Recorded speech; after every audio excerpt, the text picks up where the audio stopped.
Bisimawa, Waura, Beruha, Bekutsa. Awun diwas maya, nitkadas mah, tita malhuta nehwe sefiana. Aikana divas maya afbara, haulan lahma desun konan yaumana, wasbuklan haubain wahtahain.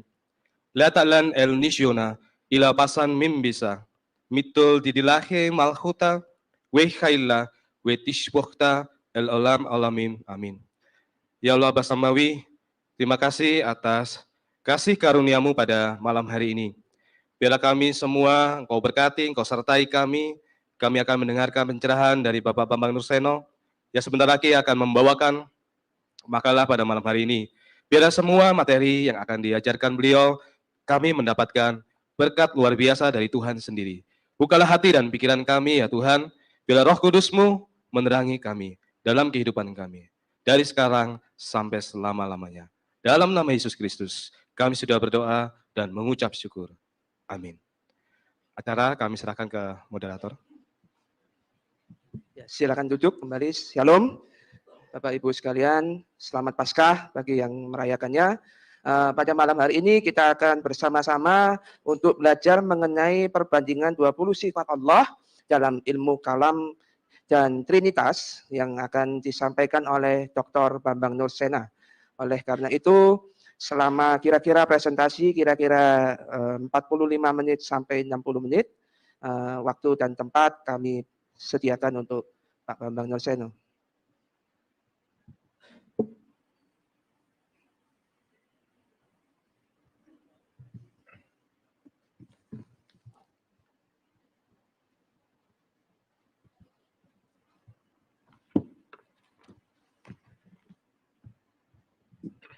Shalom. Bapak Ibu, tema ini kita angkat karena beberapa event kejadian baik itu dalam percakapan sehari-hari maupun di dalam dialog antaragama, khususnya dialog teologis Kristen Islam. Ini sering menjadi perbincangan, bahkan satu pihak mengatakan dia yang paling murni tauhidnya atau keesaan Allah dan menuduh yang lain tidak memahami keesaan Tuhan dengan benar. Ini tidak hanya menjadi masalah sebetulnya di lingkungan antar agama, dalam hal ini Kristen dan Islam, tetapi di kalangan Islam sendiri sebetulnya ini juga menjadi masalah. Saya menyebut ilmu kalam, yaitu dalam konteks umum yang ada di Indonesia. Dari deskripsi yang bisa kita simak, beberapa tokoh Islam yang menamakan diri Ahlu Sunnah wal Jamaah. Ahlu Sunnah itu adalah pengikut sunnah, pengikut Rasulullah. Wal Jamaah artinya yang dianut banyak orang. Satu contoh saja, apabila seorang sholat, kemudian menyentuh perempuan, itu membatalkan sholat. Nah ini salah satu penafsiran dari kelompok Imam Syafi'i. Ketika kita memegang anjing, lebih-lebih ingusnya, itu adalah najis, termasuk najis yang paling berat, najis mukulado. Maka menyentuh anjing itu membatalkan wudhu kita. Kemudian kita harus wudhu lagi, bahkan harus melakukan pembersihan yang lebih serius. Makanya di Indonesia jarang sekali, bukan hanya jarang, tidak pernah pesantren ngingu anjing, memelihara anjing itu tidak pernah. Tetapi perbedaan yang kontras kalau Anda lihat di Irak atau di Mesir, banyak tokoh-tokoh agama Islam itu memelihara anjing, bahkan di Saudi Arabia. Karena mereka tidak menganut mazhab Syafi'i, tapi mazhab yang lain lagi, yang memperbolehkan anjing itu bukan najis. Nah ini mazhab hukum. Imam Malik, Imam Hanafi, Imam Hambali, Imam Syafi'i, ada 4. Tetapi dalam mazhab teologi, nah ini yang jarang muncul di permukaan. Mazhab teologi itu khususnya dulu muncul paham Mu'tazilah. Mu'tazilah itu dipimpin pertama kali oleh seorang yang bernama Wasil bin Atta. Dan Mu'tazilah itu muncul sebetulnya pertama kali lebih merupakan reaksi dari teolog-teolog Kristen sebetulnya. Ada satu buku yang cukup menarik dari kalangan Islam yang pernah diterbitkan, Sejarah Ilmu Kalam. Buku itu membahas tentang reaksi Wasil bin Atta terhadap pandangan Bapak Gereja Timur yang bernama Yohanes Damaskus. Nah, Yohanes Damaskus itu kira-kira gini supaya kita bisa memahami. Tentu ini akan saya bagi dalam 2 season minimal. Season yang pertama sekarang belum bisa menuntaskan seluk-beluk kerumitan pemahaman ilmu kalam dikaitkan nanti dengan Trinitas. Jadi kira-kira pada awal dinasti Umayyah, setelah Nabi Muhammad, Abu Bakar, Umar, Utsman, Ali, kemudian pemerintahan negara Islam yang dulunya dipusatkan di Madinah, dipindah ke Damaskus.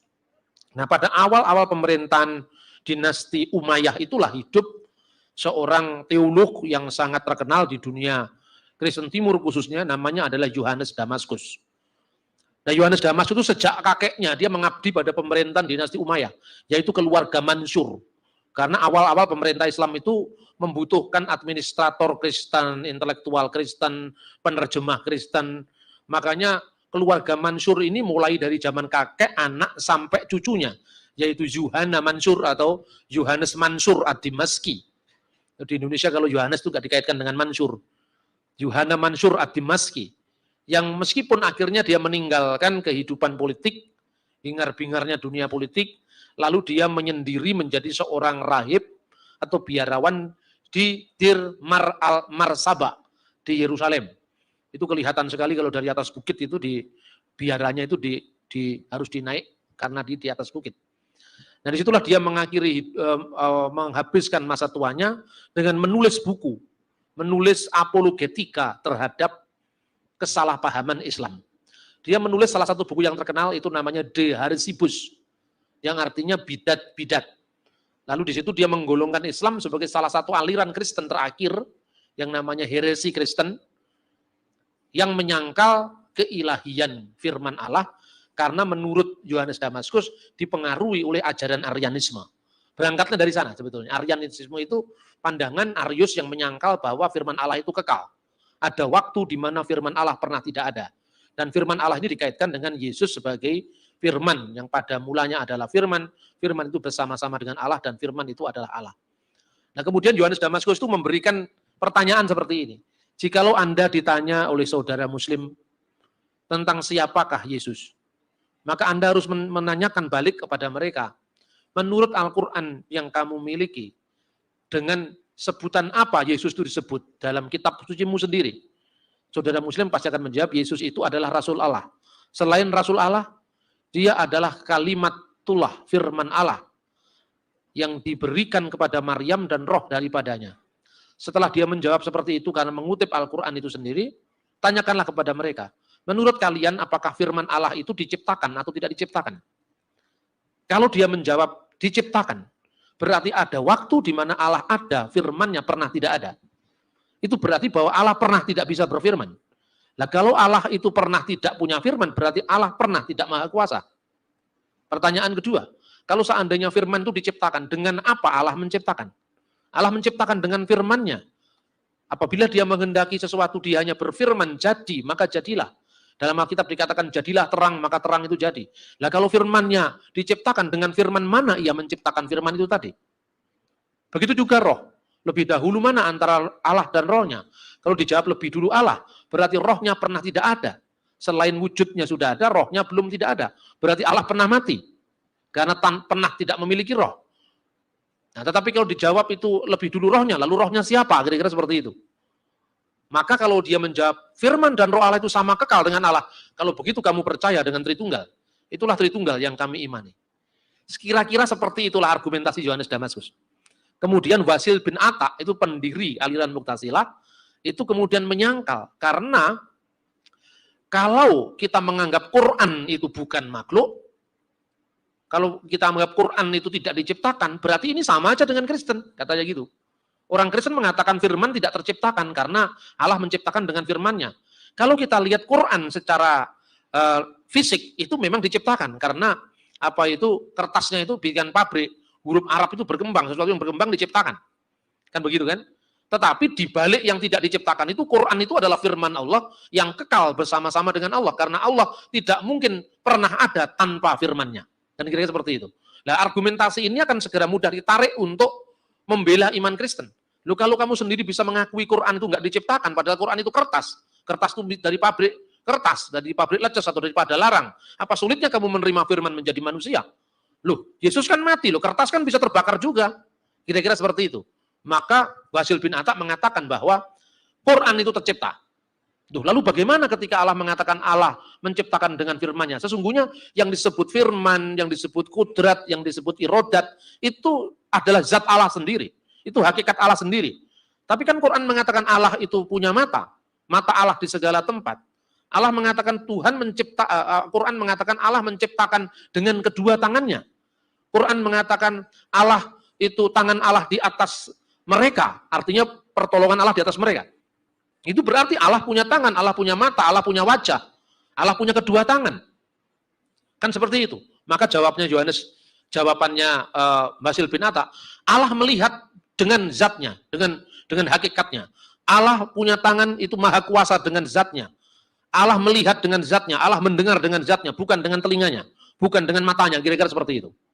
Nah kemudian Asy'ari mula-mula ini menjadi pengikutnya Mu'tazilah. Tetapi lama-kelamaan dia keluar dari Mu'tazilah dan dia mendirikan aliran teologi sendiri yang akhirnya disebut Asy'ariyah, yang nanti digabung dengan namanya Al-Maturidi. Ya. Maturidi itu pandangan teologisnya tidak jauh berbeda dengan Asy'ari, kemudian disebut Ahli Sunnah wal Jamaah.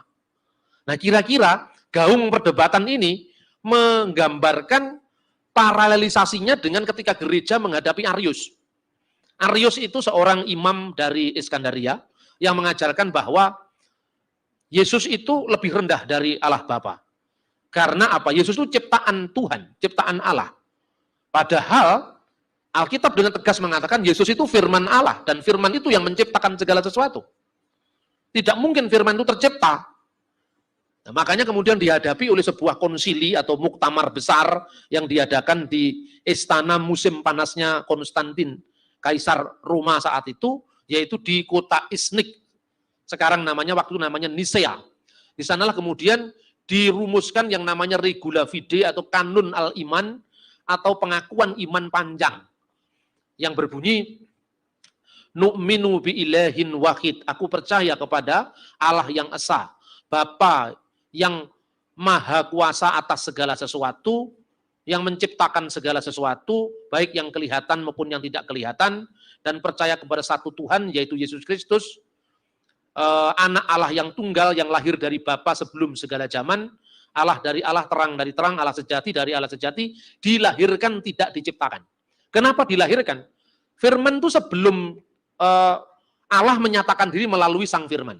Jadi tidak seorang pun pernah melihat Allah, Yohanes pasal 1 ayat 18. Tapi anak tunggal yang di pangkuan Bapa, dialah yang menyatakannya. Apa maksudnya anak tunggal yang di pangkuan Bapa? Firman Allah yang bersama-sama dengan Allah, dan firman Allah itu adalah Allah. Yesus sudah ada sebelum Abraham. Yesus sudah ada sebelum langit bumi tercipta. Karena apa? Sebagai firman Allah, Yesus mencipta semuanya, kan gitu kan. Nah, itulah sebabnya maka dilahirkan. Ketika firman itu keluar dari wujud Allah seperti pikiran saya, keluar dari diri saya menjadi kata-kata. Sebelumnya, kata-kata saya, pikiran saya sudah ada bersama dengan diri saya. Keluarnya pikiran saya dari diri saya ini tidak sepertinya keluarnya benda dari benda lain. Saya bisa mengeluarkan sebanyak mungkin pikiran saya, tapi pikiran saya tidak pernah habis. Firman Allah bisa turun menjadi manusia, tapi firman Allah yang di surga tetap ada. Karena apa? Firman Allah itu keluar dari Allah tanpa meninggalkan Allah. Lu kok bisa? Karena Allah itu bukan bakpao. Allah itu bukan benda. Allah itu bukan manusia yang terikat ruang dan waktu. Allah itu adalah roh. Dia bisa hadir di segala tempat. Gampang saja jawabannya. Ketika Arius mengatakan bahwa firman itu diciptakan, tidak mungkin firman itu diciptakan. Maka di akhir diktum konsili Nicea itu, dan kami percaya pada Roh Kudus, titik. Belum dijelaskan Roh Kudus itu dari mana hubungannya dengan Bapa atau wujud Allah seperti apa, hubungannya dengan firman atau putra Allah seperti apa. Aku percaya kepada Roh Kudus, titik. Dan kepada orang yang berkata, pernah ada waktu di mana firman Allah pernah tidak ada, atau diciptakan dari ketiadaan, diciptakan dari tidak ada menjadi ada, atau dia memiliki hakikat lain dari wujud Allah, atau dia bisa rusak, atau bisa berubah, bisa bergeser. Maka terhadap ajaran yang demikian, gereja yang satu, yang kudus, dan yang apostolik mentahrim, atau menyatakan semuanya adalah sesat. Itu tahun 325. Jadi jauh sebelum ilmu kalam Islam itu muncul. Nah akhirnya dalil bahwa firman Allah tidak diciptakan itu kemudian digemakan kembali oleh ahli sunnah wal jamaah, khususnya Imam Asy'ari ketika menghadapi aliran Mu'tazilah yang seperti Aryus menyangkal firman Allah itu tidak kekal karena firman Allah itu ciptaan, Quran itu ciptaan, maka kemudian ada ungkapan man khola innal Quran makhlukun fahuwa kafir. Barang siapa mengatakan bahwa Al-Quran itu diciptakan, maka dia kafir.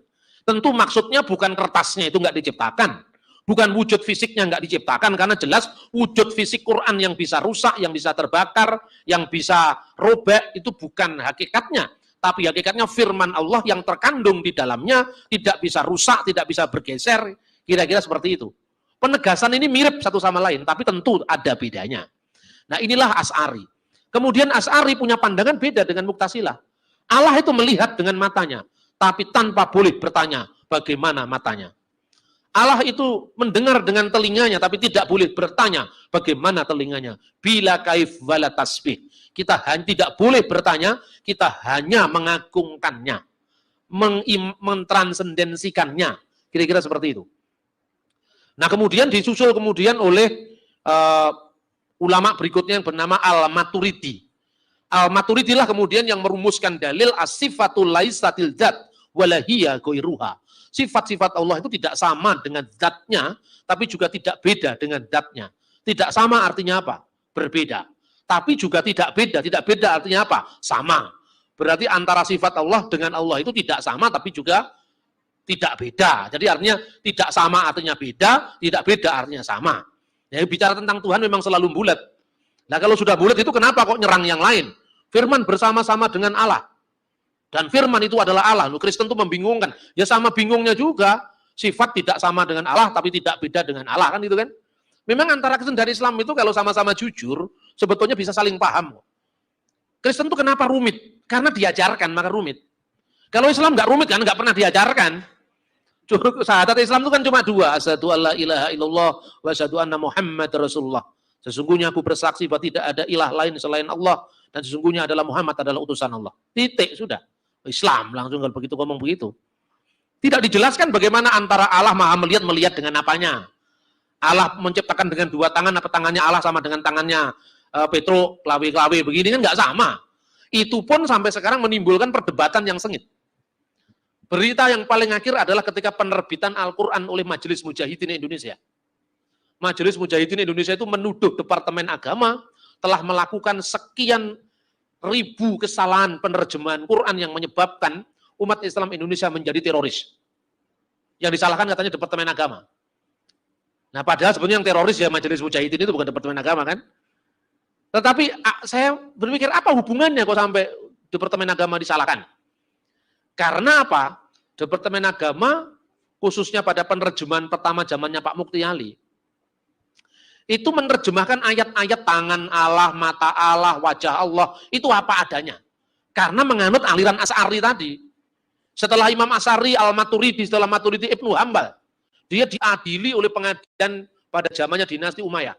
Ibnu Hambal ditanya, apakah kamu percaya bahwa Allah punya tangan? Ya, saya percaya. Kenapa? Karena Quran berkata Allah punya tangan. Tapi kami tidak boleh bertanya bagaimana tangannya. Takon tok dosa. Apakah kamu percaya Allah punya mata? Ya, saya percaya Allah punya mata. Tapi kami tidak boleh bertanya bagaimana matanya. Artinya matanya Allah tidak sama dengan matamu. Kira-kira seperti itu. Kamu percaya bahwa Allah itu menciptakan dengan kedua tangannya? Ya, saya percaya. Tapi kami tidak boleh bagaimana tangannya. Ayat-ayat ini disebut ayat-ayat mutasyabihat. Ayat-ayat yang tidak bisa dicerna dengan akal manusia. Oleh Departemen Agama edisi pertama, dibiarkan saja. Yadallaha fauqa aydihim. Tangan Allah di atas tangan mereka. Ditulis saja, tangan Allah di atas mereka. Nah begitu Al-Quran ini disponsori oleh Arab Saudi, sejak muncul edisi yang laks itu dibiayai oleh Arab Saudi, semua hasil penerjemahan para ulama Indonesia yang menerjemahkan tangan Allah, diterjemahkan dengan tangan apa adanya, dirubah oleh pemerintah Arab Saudi yang menjadi tim penerjemahan Quran yang terbaru.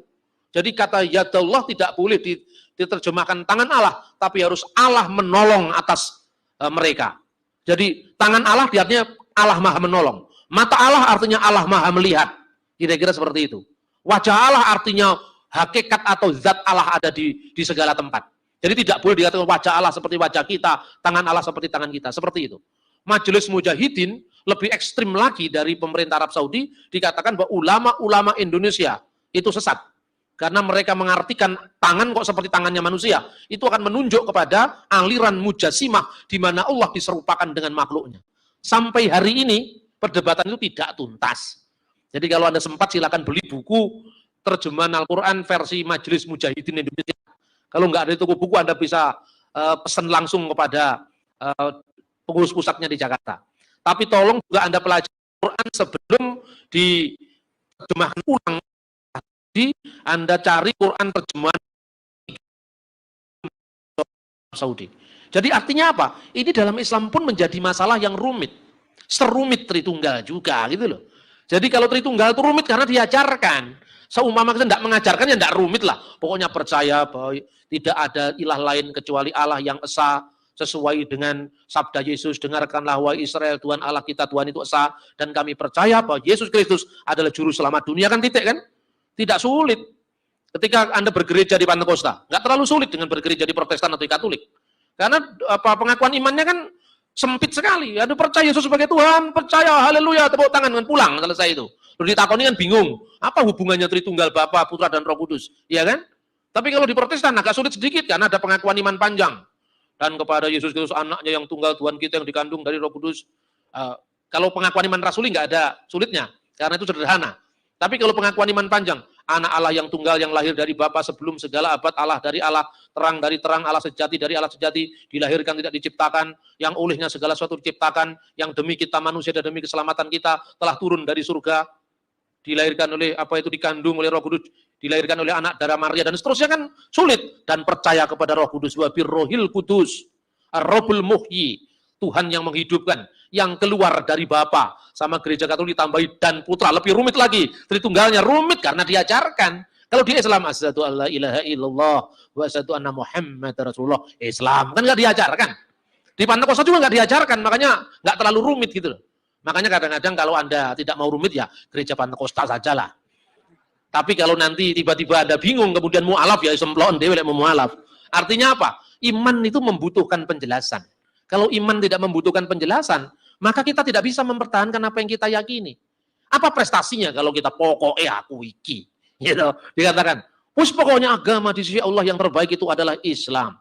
Kan biasanya kan teman-teman muslim gitu. Terus tak takoni, "Kamu percaya agama paling baik itu Islam?" "Iya, Pak." Lah kowe ora harus sing liyane kalau luwih apik dhewe, kon ndiruh mulai paling apik. Ya toh? Enggak bisa yang begitu. Nah ini, saudara-saudara saya mencoba untuk membuat bagan ini, ya. Ini cuma satu lembar, ini sebetulnya sudah mengandung perbandingan antara ilmu kalam Islam yang saya garis bawahi, khususnya adalah Asy'ari dan Al-Maturidi. Sebab yang lain pun juga mengaku Sunni, kan gitu kan? Tapi antara Sunninya Arab Saudi yang dukung Muhammadiyah dengan Sunninya NU berbeda. Bukan hanya kalau pas ke partai aja berbeda, teologinya juga berbeda, ya kan? Kalau politiknya Pak Akil mengatakan tidak perlu ada koalisi partai-partai Islam supaya merapat ke nasionalis. Tapi kalau Din Samsudin, partai Islam harus bersatu kan gitu ya. Itu dinamika. Belum lagi kalau masalah teologi. Soal talqin mayit, tahlil boleh apa enggak? Muhammadiyah enggak boleh, NU itu bid'ah hasanah. Tidak semua bid'ah itu jelek. Kalau bid'ah hasanah itu baik. Katanya orang NU, semua yang menambah-nambahi di dalam sunnahku adalah tulalah, sesat. Katanya gitu kan. Tapi katanya orang NU, dan zaman Nabi kan enggak ada radio. Kenapa kamu mendengar radio? Apa itu bid'ah? Zaman Nabi nggak ada sinetron, kenapa kamu nonton sinetron? Itu bid'ah kan itu. Padahal kalau Muhammad kullu bid'atin dolalah, setiap yang menambah-nambahi dalam sunnahku adalah bid'ah. Kira-kira seperti itu. Nah, sekarang serumit itu saya bayangkan supaya Anda siap-siap untuk menerima kerumitan. Nah, karena apa? Lebih baik rumit di awal ketimbang kita tidak ngerti apa-apa kan itu kan. Rumit kalau saya kasih rumus Anda, kalau Anda pas membaca buku dan mumet, minum kopi sebentar. Setelah itu baca lagi. Nanti mumet lagi, minum kopi lagi, tapi jangan sampai 27 kali. Kalau sampai 27 kali, Anda insya Allah jadi Mbah Surip. Ya kan? Jadi minum kopi sewajarnya saja. Makanya saya dibawakan kopi sama Pak Yohanes. Gak suka minum kopi ya. Sekarang gini, perbandingan 20 sifat ini kan sebetulnya bukan Asy'ari yang merumuskan ini. Ini ulama-ulama kemudian bukan hanya Asy'ari. Kalau Anda baca di kitab-kitab pesantren itu ada Aqidatul Awam misalnya. Akidah orang awam itu di sini ada. Terus kemudian tulisannya Imam Al-Ghazali Qawaidul Aqwaid itu 20 sifat ini ada. Tapi tidak semuanya dari Asy'ari dan dari Al-Maturidi. Sistematikanya pun sebetulnya mirip sekali dengan sistematika filsafat skolastik sebetulnya ini. Nah, tetapi coba kita lihat tentang bagaimana eksistensi Tuhan.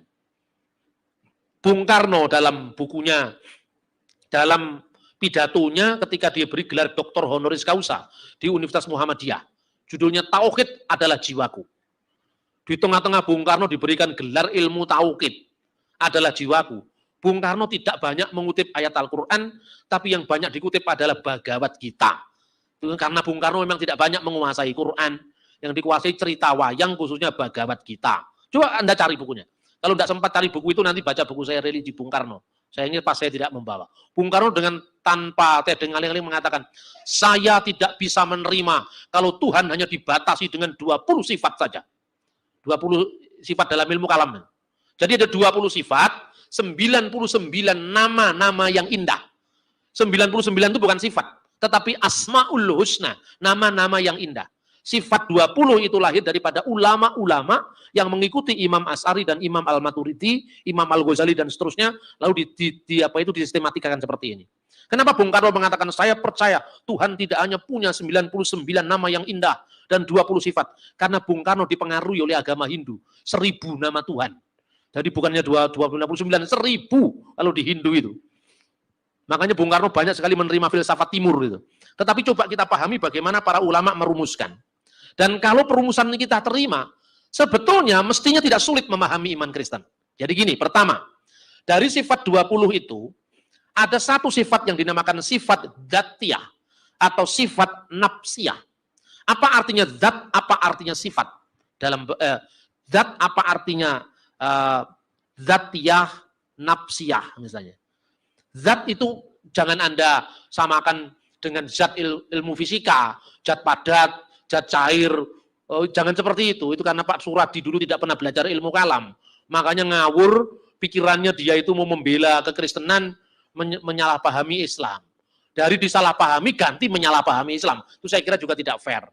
Orang Pak Suradi mengatakan, coba kalau Allah bagi iman Kristen itu kan roh, dia hadir di mana-mana. Kalau Allah dalam Islam itu kan zat. Nah, zat itu kan ada 3, zat cair, zat padat.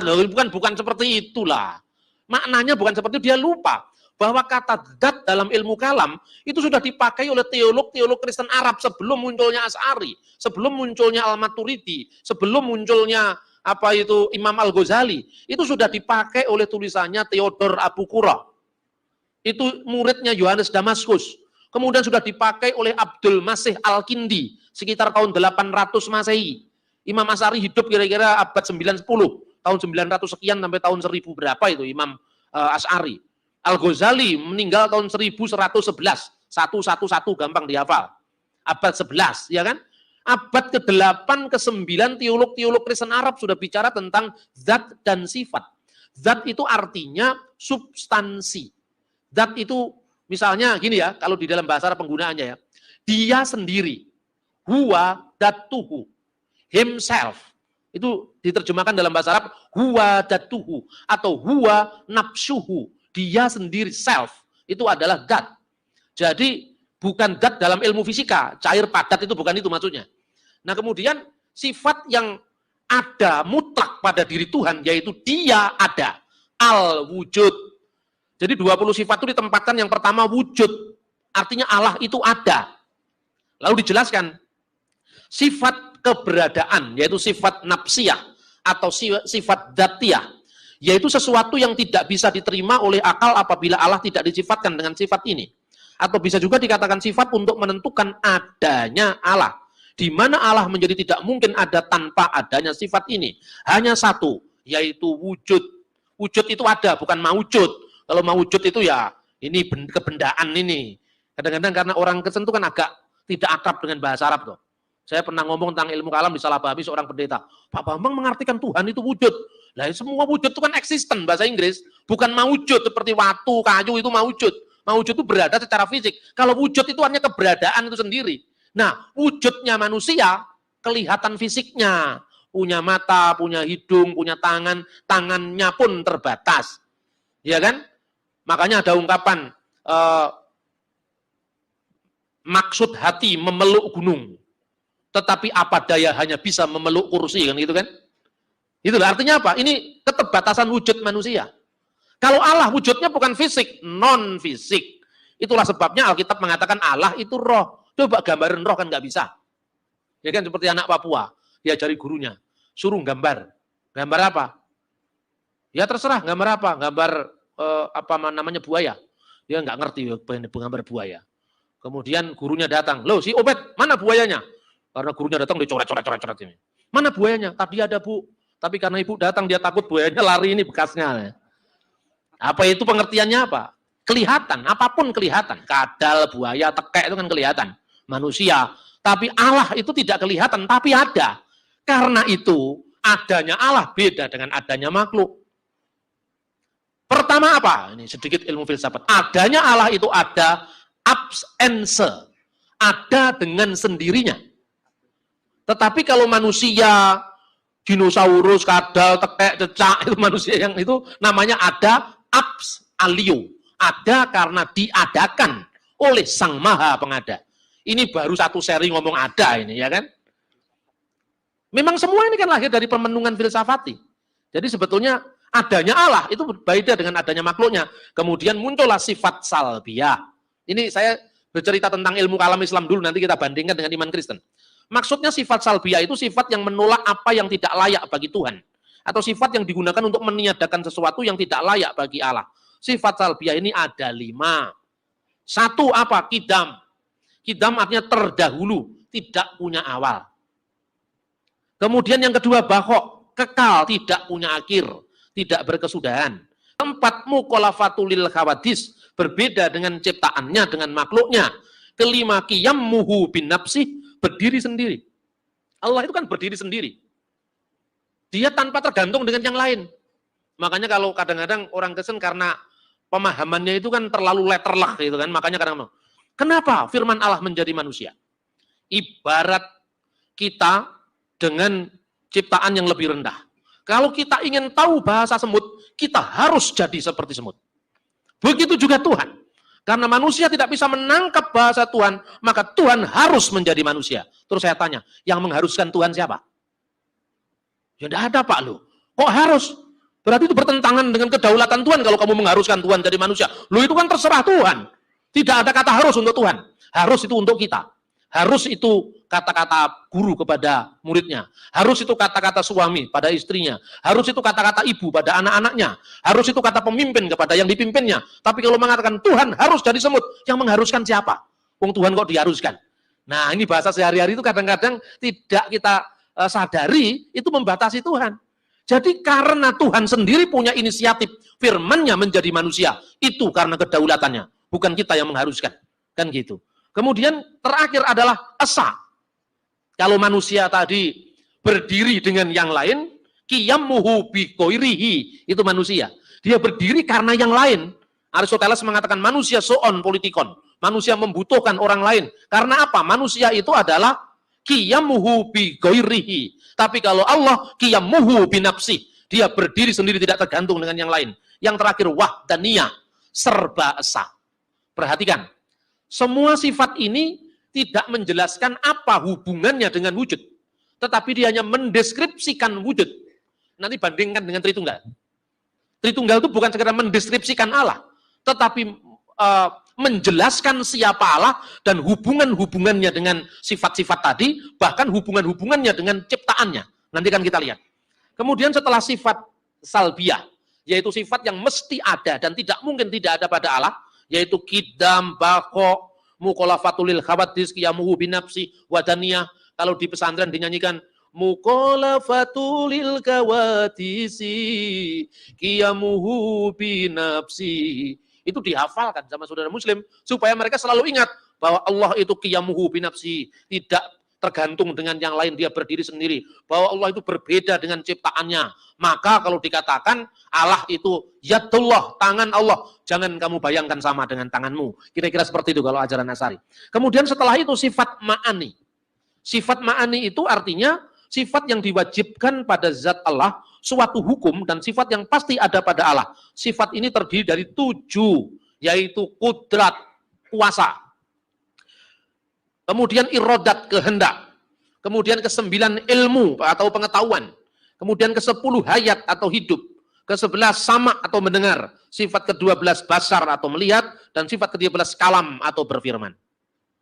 Ini sekali lagi yang disebutkan kudrat, irodat, ilmu ini adalah juga deskripsi tentang apa yang diperbuat oleh Allah. Potensi ilahi, energia ilahi, yaitu kuasa, berkehendak, dan seterusnya. Nah, kemudian bagaimana selanjutnya sifat yang ke-14 dan sifat yang ke-20, ini hanya mendeskripsikan sifat nomor 7 sampai sifat nomor 13. Misalnya kudrat, ka'unnuhu qadiran, keadaannya berkuasa. Kemudian irodat, ka'unnuhu muridan, keadaannya berkehendak. Kemudian ilmu, ka'unnuhu aliman, keadaannya berpengetahuan. Kemudian hayat, ka'unnuhu hayyan, keadaannya hidup. Kemudian sama, mendengar, ka'unnuhu sami'an, keadaannya mendengar. Kemudian basar, melihat, ka'unnuhu basiran, keadaannya melihat. Dan terakhir kalam, berfirman, ka'unnuhu mutakaliman, keadaannya berfirman. Jadi ini tidak menambahkan sesuatu apapun, tapi konsekuensi logis. Karena Allah itu kodrat, kuasa, maka keadaannya berkuasa, bukan keadaannya berdaya, tidak berdaya. Karena Allah itu punya irodat, sifatnya berkehendak, maka unnuhu muridan, keadaannya berkehendak, bukan keadaannya mesti dipaksa oleh orang lain. Seperti dikatakan tadi, Allah harus jadi manusia. Siapa yang mengharuskan Allah jadi manusia? Tidak ada yang bisa mengharuskan Allah, kan? Seperti itu. Nah, bagaimana perbandingannya dengan iman Kristen sekarang? Pernah Pak Hamka bertanya sama Pak Hamran Amri ketika dalam sebuah dialog. Pak Hamran Amri ditanya, jadi menurut Anda, apakah Bapa, Putra, dan Roh Kudus itu bukan berarti Tuhan 3? Lu tidak. Apa artinya Bapa? Ini sayangnya kurang pas jawabannya Pak Hamran. Dia mengatakan, kudrat kuasa mencipta. Putra itu kudrat kuasa berfirman. Roh Kudus kuasa hayat. Ditanya sama Pak Rasidi, kenapa hanya 3 kalau memang seperti itu? Nah ini saudara-saudara, kenapa hanya 3? Islam 20 aja kurang, masih bersaing dengan Hindu 1000, kenapa hanya 3? Berarti yang paling sempurna Hindu, di bawah Hindu Islam, khususnya Ahli Sunnah wal Jamaah, setelah itu Kristen, kan gitu kan? Karena cuma 3. Islam 20, 99, Hindu 1000, enggak main-main. Mbuh sing ditulis apa pokoknya 1000, ya kan? Apa seperti itu? Tidak. Kita harus menjelaskan bahwa kenapa Pak Hamran Nabi penjelasannya seperti itu? Karena beliau hanya belajar Islam. Tidak pernah belajar Bapak Gereja Purba, itu kelemahannya. Maka saya harus katakan sekarang waktunya kita menggali sejarah Gereja Purba. Jangan puas dengan gerakan Pentakosta abad 20. Kita kehilangan 19 abad sejarah kekristenan. Jangan hanya puas dengan reformasi Protestan. Kita akan kehilangan selama 14 abad pertama kekristenan. Jangan puas hanya gereja ritus Latin. Kita akan kehilangan 10 abad 1000 tahun pertama kekristenan. Maka kita harus belajar kekristenan dari para rasul. Murid-muridnya para rasul. Murid dari muridnya para rasul. Konsili-konsili sampai zaman sekarang. Kan lengkap saudara-saudara. Begitu menghadapi gerakan-gerakan yang aneh, jawabannya mudah sekali. Tidak perlu harus cari referensi ke sana kemari. Referensinya pun dari Google kadang-kadang tidak lengkap. Tapi kita sudah sok tahu merasa yang paling hebat kan? Itu sering kali terjadi. Siapa yang melupakan sejarah, dia sakit ingatan. Kan gitu kan dalilnya, ingat. Siapa yang melupakan sejarah, sakit ingatan.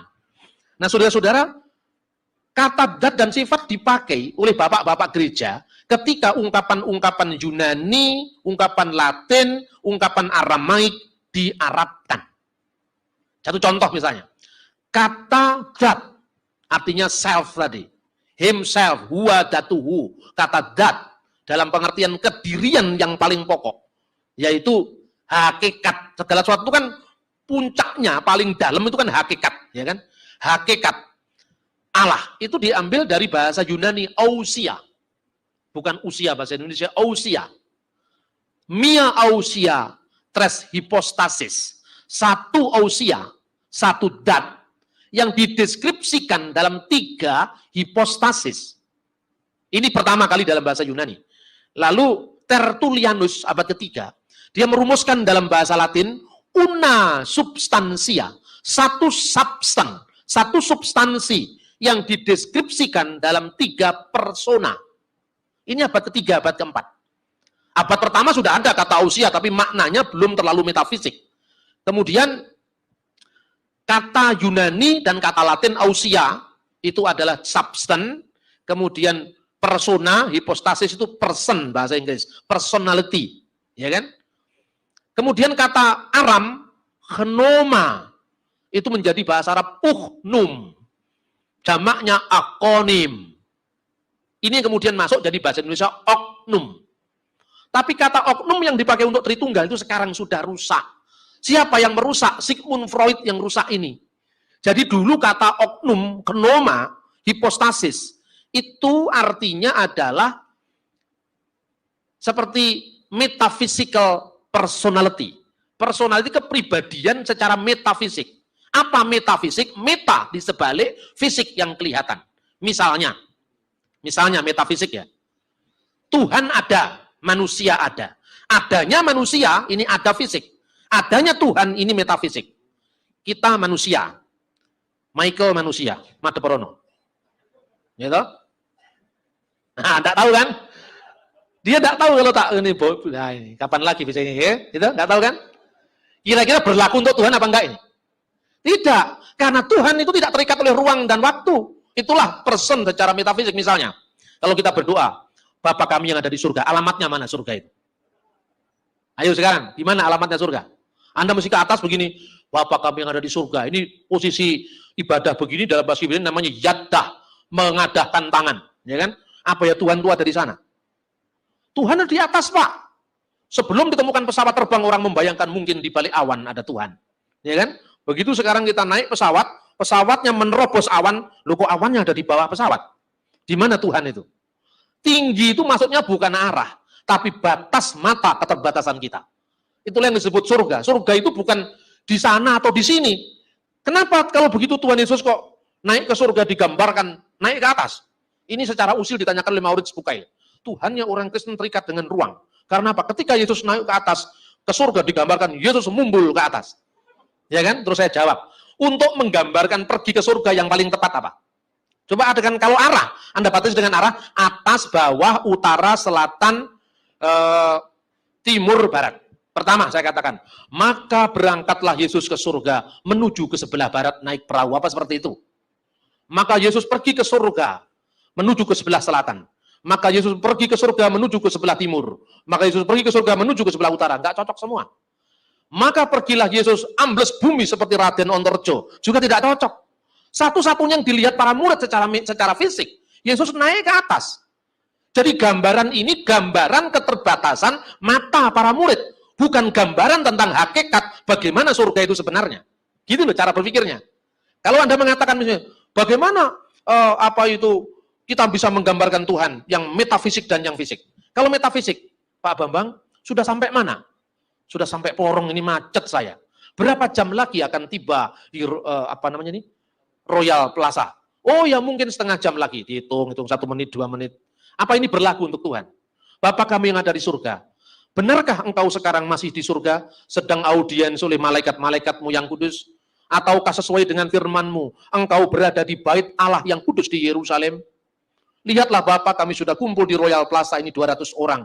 Lebih daripada syarat minimum kehadiran-Mu. 2-3 orang berkumpul aku hadir. Berapa jam lagi engkau akan datang ke Royal Plaza? Dijemput di mana Tuhan? Ini kan orang yang mencelek otaknya yang bertanya seperti ini. Benar apa tidak? Inilah metafisika. Jadi kalau saksi Yehova menanyakan, Pak, firman itu bersama-sama dengan Allah diumpamakan. Kalau Matius bersama-sama dengan Yohanes, apakah Yohanes adalah Matius? Bukan. Nah sekarang saya mau tanya, firman bersama-sama dengan Allah. Bandingkan dengan Matius bersama-sama dengan Yohanes. Yohanes bukan Matius. Firman bersama-sama dengan Allah. Firman adalah, kalau jawabannya orang yang tidak pinter, mestinya ya bukan Allah sama dengan Matius, bukan Yohanes. Ya itu kan ndasmu. Yohanes dengan Matius bersama-sama tidak mungkin. Yohanes adalah Matius karena apa? Ndasnya Matius, ndasnya Yohanes, ndasnya sampean. Itu kan terpisah satu sama lain. Lah kalau Tuhan, masa Tuhan, waktu kami berdoa, kiranya Allah menghadapkan wajahnya kepadamu. Maaf ya Tuhan, karena waktu itu engkau sedang menghadap ke Betani, maka GBI di sini tidak kebagian. Itu orang yang otaknya kurang waras, saudara-saudara. Bagaimana cara menggambarkan Tuhan? Nah, saudara-saudara, sekarang saya lihat, itu yang digambarkan dalam kata persona atau kata hipostasis. Kemudian hari nanti bulan depan saya jelaskan kata-kata dat, kata-kata sifat, kata-kata ausia, hipostasis, person, konoma, uknum saya jelaskan. Supaya tidak mudah dikatakan. Tuhanmu satu apa tiga? Satu Pak, Allah kita esa. Tetapi ada Bapa, Putra dan Roh Kudus. Bagaimana engkau menjawab itu? Ya Pak, memang satu Tuhan itu. Tapi oknumnya ada tiga. Oknum Allah Bapa, oknum Allah Anak, oknum Allah Roh Kudus. Terus yang mendengar ini sering saya ilustrasikan di khotbah-khotbah saya. Pada saat yang bersamaan, dia membaca Jawa Pos. Roy Martin bersama dua oknum pemuda ketangkap sabu-sabu. Oknumnya Roy Martin kan nggak sama dengan oknumnya Bapak. Karena apa? Sigmund Freud ketika menteorikan psikoanalisisnya itu, oknum itu adalah pusat kesadaran secara psikologis yang terpisah dengan pusat kesadaran yang lain. Maka ketika saya dituduh, Pak Bambang itu nggak percaya dengan Trinitas. Sebetulnya saya itu ya pegel, saudara-saudara. Bisa angel-angel gitu, itu nggak terlalu jadi rujukan. Kan yang paling jadi rujukan itu kan pendeta-pendeta mimbar itu kan. Karena belajarnya gampang, modalnya nggak banyak. Alkitab dengan indeks. Kalau modal saya kan banyak. Harus beli buku literatur sama yang nggak ada di Indonesia kan. Tapi ya itulah dunia. Memang karena 90% tidak mikir, yang mikir hanya 10%. Kan gitu kan. Ya saya sadar, itu pilihan. Tapi mbok ya kalau nggak tahu jangan macam-macam. Dia tidak percaya dengan Tritunggal, makanya tidak pernah menggunakan kata oknum. Gondasmu itu kalau saya ngomong oknum di pesantren ya ditolak saya. Bukan karena ditolak ini saja saya tidak mau menggunakan kata itu. Kata itu sudah berubah. Anda tidak bisa membaca perubahannya.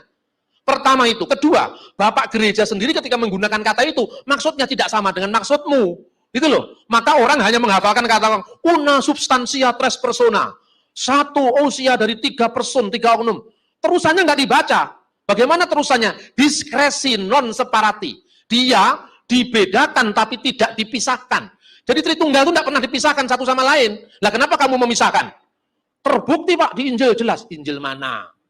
Waktu dibaptis. Nah ini kan. Yesus dibaptis di Sungai Yordan, ya kan? Roh Kudus dalam bentuk burung merpati di atasnya. Suara Allah dari surga, engkaulah anak yang kukasihi, kepadamulah aku berkenan. Betul itu Tritunggal. Tapi itu Tritunggal ekonomia. Tritunggal dalam karya Allah. Bukan Tritunggal ontologis. Tritunggal dalam zat Allah. Karena apa? Yesus yang ada di situ memang cerminan dari firman yang menjadi manusia yang sedang menyelesaikan pekerjaannya dengan dibaptis. Betul. Tetapi wujud inkarnasi firman itu tidak satu dengan Allah. Yang satu dengan Allah, firman Allah yang adalah Allah. Itu satu dengan Allah. Ketika firman menjadi manusia, dia benar-benar menjadi manusia dan terpisah dari Allah. Makanya dia berdoa, Eli, Bapakku lebih besar daripada aku. Untuk waktu yang singkat ketika dia menjadi manusia, dia lebih rendah dari malaikat. Roh Kudus. Roh Kudus itu tidak sama dengan burung merpati. Sekalipun dikatakan Roh Kudus berbentuk burung merpati. Itu wujud teofani. Teofani penampakan ilahi. Bukan berarti setiap ada merpati, Anda langsung bawa itu kita nembak Roh Kudus, kita nembak Roh Kudus. Kan nggak bisa begitu. Karena itu bukan Roh Kudus dalam hakikatnya, tapi perwujudan teofani Roh Kudus. Karena Roh Kudus tidak hanya bentuk burung merpati perwujudannya, dalam bentuk lidah-lidah api. Aneh ya gereja Pentakosta, khususnya GPDI. Lambangnya Alkitab, di atasnya ada api. Kok nggak terbakar Alkitabnya? Sakti sekali Alkitabnya. Kan bukan itu maksudnya kalau Anda terima harafiah. Itu api Roh Kudus, Pak. Jadi bakarnya bakar jiwa, bakar semangat, bakar hidup kita. Bukan bakar kertas, Pak, Roh Kudus itu. Jadi itu Tritunggal dalam penampakan ilahi. Tritunggal dalam karya Allah, bukan Tritunggal dalam hakikat Allah. Gitu loh. Maka ketika orang mengatakan, loh, Yesus itu Tuhan. Ya. Tapi kenapa dia mati? Dia mati dalam keadaannya sebagai manusia. Seperti Quran, rusak. Bukan firman Allah itu rusak. Yang rusak adalah kertasnya, gitu loh. Jadi kalau gitu Anda kuasai tuntas, saudara-saudara. Tidak ada itu yang bisa mengumbang-ambingkan kita, tidak ada. Karena itu memang ajaran Bapak Gereja. Bukan ajarannya orang per orang. Nah, semua deskripsi selanjutnya dari teks ini, Anda bisa lihat. Misalnya, dalam ilmu kalam Islam dikatakan Allah itu kidam, terdahulu. Apa perbedaannya? Kekal yang dikekalkan dengan kekal yang tak berpermulaan. Nah, sekarang pertanyaannya, surga itu kekal apa tidak? Kekal kan? Apa artinya kekal? Tidak berkesudahan. Tapi surga diawali oleh waktu apa tidak? Diawali oleh waktu. Tuhan menciptakan surga diawali oleh waktu. Bidadari surga, ini pandangan Islam ini. Kekal apa tidak? Kekal karena diciptakan untuk seterusnya, keperawanannya abadi. Diciptakan untuk seterusnya, untuk ahli-ahli surga yang beriman, termasuk Amrosi, disebut oleh bidadari surga itu. Gitu. Tapi kalau teks-teks ini nggak bisa dipahami secara harafiah, banyak ulama Islam yang menolak, bukan seperti itu gambarannya. Tapi kan ada aliran Islam yang harafiah seperti itu kan. Misalnya, bidadari surga, diciptakan. Ini bukan saya bicara Alkitab, ini contoh Quran ya. Diciptakan. Tetapi untuk kekekalan, berarti dia tidak mati. Tetapi diawali oleh waktu. Nah sekarang, roh diciptakan apa tidak? Diciptakan, tapi kekal apa tidak? Kekal, dia kekal tapi diciptakan. Inilah artinya diawali oleh waktu, tapi tidak terbatas. Karena apa? Dia makhluk roh. Roh-roh itu loh, termasuk setan, malaikat itu kan makhluk roh. Tapi kalau Yesus Kristus bukan makhluk roh. Kenapa? Karena firman Allah. Firman Allah itu kekal apa tidak? Kekal. Seperti surga kekal. Seperti singgasana Allah kekal. Seperti akhirat kekal. Seperti surga kekal. Tapi surga, akhirat, singgasana, ilahi diawali oleh waktu. Pertanyaannya, apakah firman diawali oleh waktu? Tidak. Karena apa? Firman yang menciptakan waktu. Firman yang menciptakan keberadaan. Maka wa yomer Elohim yehiur wa yehiur. Jadilah terang. Allah berfirman. Jadilah terang. Maka terang itu jadi firman tidak mungkin diciptakan. Maka firman itu azali, tidak diawali oleh waktu, tidak diakhiri oleh waktu. Sifat ini hanya ada pada sifat Allah, kan oleh Tuhan. Tetapi firman kekal itu sendiri. Karena apa? Dia tidak diawali oleh waktu. Terus kemudian semua teks ini hormat dan kemuliaan sampai selama-lamanya bagi raja segala zaman, Allah yang kekal, yang tidak tampak, yang esa, amin. 1 Timotius 1 ayat 17. Berarti seluruh pengakuan yang disebutkan dalam ilmu kalam Islam sama diakui oleh iman Kristen. Tuhan itu roh, Allah itu esa, kekal, tidak kelihatan. Tidak seorang pun pernah melihat Allah. Loh, kok kita lihat Yesus, Pak? Yang dilihat itu wujud penjelmaan sang firman. Firman itu Allah, sebagai firman dia adalah Allah. Tapi kemanusiaan Yesus bisa mati. Makanya dikatakan dia yang dibunuh dalam keadaannya sebagai manusia. Allah itu roh, artinya apa? Allah tidak terikat oleh ruang dan waktu. Allah itu terdahulu dan terkemudian, tidak ada yang menyerupai dia. Ani rison wa ani akhiron, umi bal'ati ain Elohim. Akulah yang terdahulu, akulah yang terkemudian, tidak ada ilah selain aku.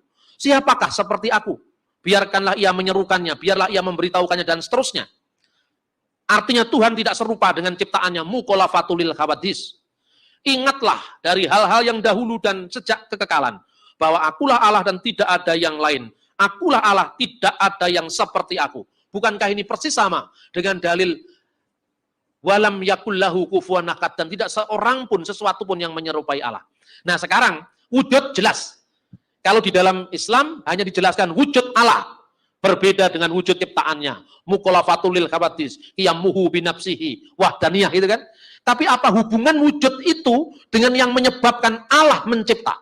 Apa hubungannya wujud itu dengan yang menyebabkan Allah memberi hidup atau Allah sumber hidup? Itulah yang dijelaskan dalam Trinitas. Bukan. Kan kodrat kuasa itu adalah merupakan output. Dia akibat. Jadi penciptaan itu adalah akibat. Bukan karena sebutan Bapa itu. Bapa itu artinya sang wujud yang esa. Dan Bapa itu bukan zat. Bapa itu wujud. Maka dikatakan ousia, una, substansia atau mia. Ousia, satu hakikat, yaitu hakikat kealahan. Yang dideskripsikan dalam tes hipostasis. 3 hipostasis apa? Hipostasis sebagai wujud. Oknum, asal bukan oknum secara psikologi seperti Roy Martin tadi, tapi oknum dalam pengertian metafisik tadi ya. Persona Bapa adalah persona yang menuju kepada wujud ilahi. Putra menuju kepada sebutan bagi Allah yang mengandung sifat-sifat yang tidak hanya berkata-kata. Jadi mari kita lihat sekarang kenapa kata Allah itu dikenal segala sesuatu lewat firman-Nya. Kita akan melihat pada halaman keempat. Halaman keempat ya.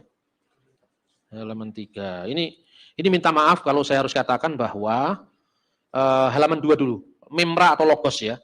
Ini memang agak sulit, agak sabar, makanya saya juga sampai berdiri, supaya kalau saya ngomong dengan ekspresi Anda bisa nyantol. Tapi kalau saya ngomong dingin kan Anda ngantuk kan. Nah ini memang karena ngomong sulit itu memang ekstra energi. Ya. Memra, logos, kalimah. Coba. Memra, kalau kita bandingkan dengan ilmu kalam Islam, logos atau memra tidak hanya berarti kata-kata. Jadi firman itu bukan sekedar berfirman artinya, tapi lebih daripada kata-kata. Coba kita lihat. atau firman verbal ilahi yang mencipta, tetapi juga mengandung kekuasaan, kehendak, pengetahuan, dan perkataan. Jadi lengkap. Seperti dibuktikan oleh Thomas Soknesi. Ada kesejajaran penggunaan logos, memra, dan kalimah dalam Al-Quran yang juga diterapkan bagi Isa Al-Masih. Sekarang kita melihat logos. Dipakai di mana kata ini? Banyak orang menuduh logos itu diambil dari filsafat Helenisme. Maka prolog Injil Yohanes itu merupakan sebuah himne neoplatonis. Dari ajaran neoplatonisme, itu salah besar. Karena kata logos asalnya bukan dari filsafat Yunani, tapi asalnya dari Septuaginta. Misalnya, saya tunjukkan terjemahan dari Mazmur 33 ayat 6. Bidafar Yahweh samayim na'asu uberwah piu kalsefam. Dengan dafar Tuhan, dengan firman Tuhan, semayim na'asu, langit telah diciptakan. Dan dengan roh dari mulutnya, nafas dari mulutnya segala bala tentaranya. Kata bidafar Adonai diterjemahkan to logo to kuriu.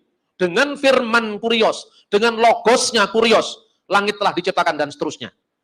Kemudian Koh amar Adonai Elohim ha asmot ha elehine ani meni wakim ruah fihitem. Beginilah dafar logos Tuhan Allah kepada tulang-tulang ini. Aku memberi nafas hidup di dalammu supaya kamu hidup kembali. Yeskiel 37 ayat 4-5. Jadi dafar atau logos dalam kedua ayat di atas digambarkan sebagai sabda Allah yang berkuasa, menciptakan, ingat berkuasa, kodrat, menciptakan, membangkitkan sesuatu yang sudah mati, sama seperti diekspresikan oleh kata logos atau kalimah dalam bahasa Arab. Kita lanjutkan pada halaman 4. Ya.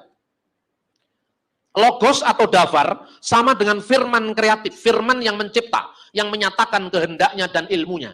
Dan berfirmanlah Allah, hendaklah ada terang, maka terang itu ada. Kata firman di sini adalah emer, dixit quo deus dalam bahasa Latin, vulgata. Di sini digunakan emer, emer ini paralel dengan bahasa Aram memra dan paralel dengan bahasa Arab ammar. Maka telah ditegakkan langit bi amrihi dengan amarnya. Amar, emer, memra dalam bahasa Aramaik. Jadi firman ini atau logos ini bukan sekedar bentuk suara yang terdengar, namun dalam bentuk pikiran atau kehendak yang bukan hanya didorong oleh pertimbangan terhadap sesuatu, melainkan refleksi dari esensi keseesaan dalam hipostasis ilahi atau persona ilahi. Memra atau logos berdiam kekal dalam Bapa, wujud yang esa, dipahami dan diekspresikan sebagai suatu kesatuan dari kehendak dan pikiran. Sehingga untuk konteks Allah yang berbicara, konotasinya kuasanya, kodrat, kehendaknya, irodat, ilmu, dan kalam firmannya. Jadi logos dalam iman Kristen tidak hanya berarti berfirman atau berkata-kata secara verbal, melainkan mencakup sifat kodrat, irodat, ilmu, dan kalam. Perhatikan bagan ini. Wujud ini adalah Bapa. Logos, kalimah, memra, firman, ini adalah putra. Yang hitam ini Roh Kudus, Ruah HaKodes, Ruha Dekutsa, dan seterusnya. Holy Spirit, dan seterusnya. Jangan mengkritik saya, Pak Bambang, ini kok gambarnya Bapak dan anak kok lebih kecil dari Bapak. Apakah ini subordinasi? Ini karena keterbatasan gambar animasi saja. Ini wujud, tetapi ini bukan soal kecil-kecilan jumlah. Kenapa Anda kok selalu mengatakan, Bapak sama besar dengan putra, sama besar dengan Roh Kudus? Karena pikiranmu ada 3. Makanya ada perbandingan. Coba sekarang bayangkan Tuhan itu satu. Maka Anda tidak mungkin membandingkan firman-Nya dengan yang punya firman, rohnya, dan yang punya roh. Anda tidak akan bertanya kepada saya, Pak Bambang. Terus terang saja, Pak, lebih besar mana antara pikiran Anda dan roh Anda dan Anda? Wih, batukmu semelenget takon itu. Karena pikiranmu saya menggayangkan saya 3. Tuhan itu satu, tidak usah dibandingkan. Itu bukunya Wesley Brill, Dasar yang Teguh, itu buku yang tidak salah tapi boros itu. Boros karena apa? Bapa 1 bab, putra 1 bab, Roh Kudus 1 bab. Karena akibat orang barat berpikir secara analitis, secara ilmu, fisika, dan matematika. Maka Anda membayangkan Tuhan dengan bedanya Bapa dan Roh Kudus. Jeruk keprok, jeruk nipis, jeruk bali. Lalu Tuhan kok padaknya karo jeruk, Mas? Ya enggak bisa. Metafisika, sekali lagi, metafisika. Jangan membayangkan Tuhan dengan bakpao. Tapi bandingkan kepintaran membuat bakpao. Karena kepintaran ilmu itu kan nggak bisa dijumlah. Saya punya ilmu bakpao. Saya ajarkan pada 100 orang. Dulunya enggak pinter bikin bakpao. Sekarang 100 orang setelah saya ajar pinter bikin bakpao. Apakah ilmu bakpao saya berkurang 100? Tidak. Kenapa? Karena ilmunya bakpao nggak bisa dijumlah. Ilmu fisika, teologi, semua ilmu. kecerdasan, kerinduan, cinta kasih, keadilan nggak bisa ditakar dengan timbangan. Tetapi kalau 2-3 bakpao diambil 1 bakpao, tinggal 2 bakpao. Makanya Anda ditanya, ketika putra meninggal di dunia selama 3 hari, dalam kuburan di surga tinggal berapa? Itu kan? Karena Anda membayangkan 3, kacau sendiri. Jangan dijawab, itu orang yang tidak diselamatkan. Kita orang yang ditentukan untuk selamat. Makanya syukuri keselamatanmu, jangan mendengarkan ke kanan dan ke kiri, tutuplah telingamu. Apa ya seperti itu iman Kristen itu? Rasanya kok nggak kayak gitu iman Kristen itu. Tapi ujilah, ya kan? Nah kemudian dalam logos ini, dalam firman ini, dalam sabda ini, mengandung apa saja? Dalam logos kalimatullah atau memra, dalam ajaran Trinitas sudah mengandung sifat kudrat, irodat, ilmu, kalam. Ini semua sifat dari memra. Memra itu putusan ilahi. Memra itu kuasa ilahi. Memra itu adalah kehendak ilahi. Memra itu adalah ilmu ilahi. Memra itu adalah Allah yang berkata-kata dengan firman-Nya. Jadi pengertian logos pada mulanya adalah firman. Itu bukan sekedar kata-kata. Tetapi lebih daripada itu. Sabdo Pandito Ratu. Ini contohnya Jawa aja sekarang. Sabdo Pandito Ratu. Raja berkuasa menitahkan. Artinya dia berkuasa. Karena titahnya dipahami. Seorang raja mengatakan, hai kamu berangkat perang, semua maju perang. Karena dalam dirinya ada kuasa.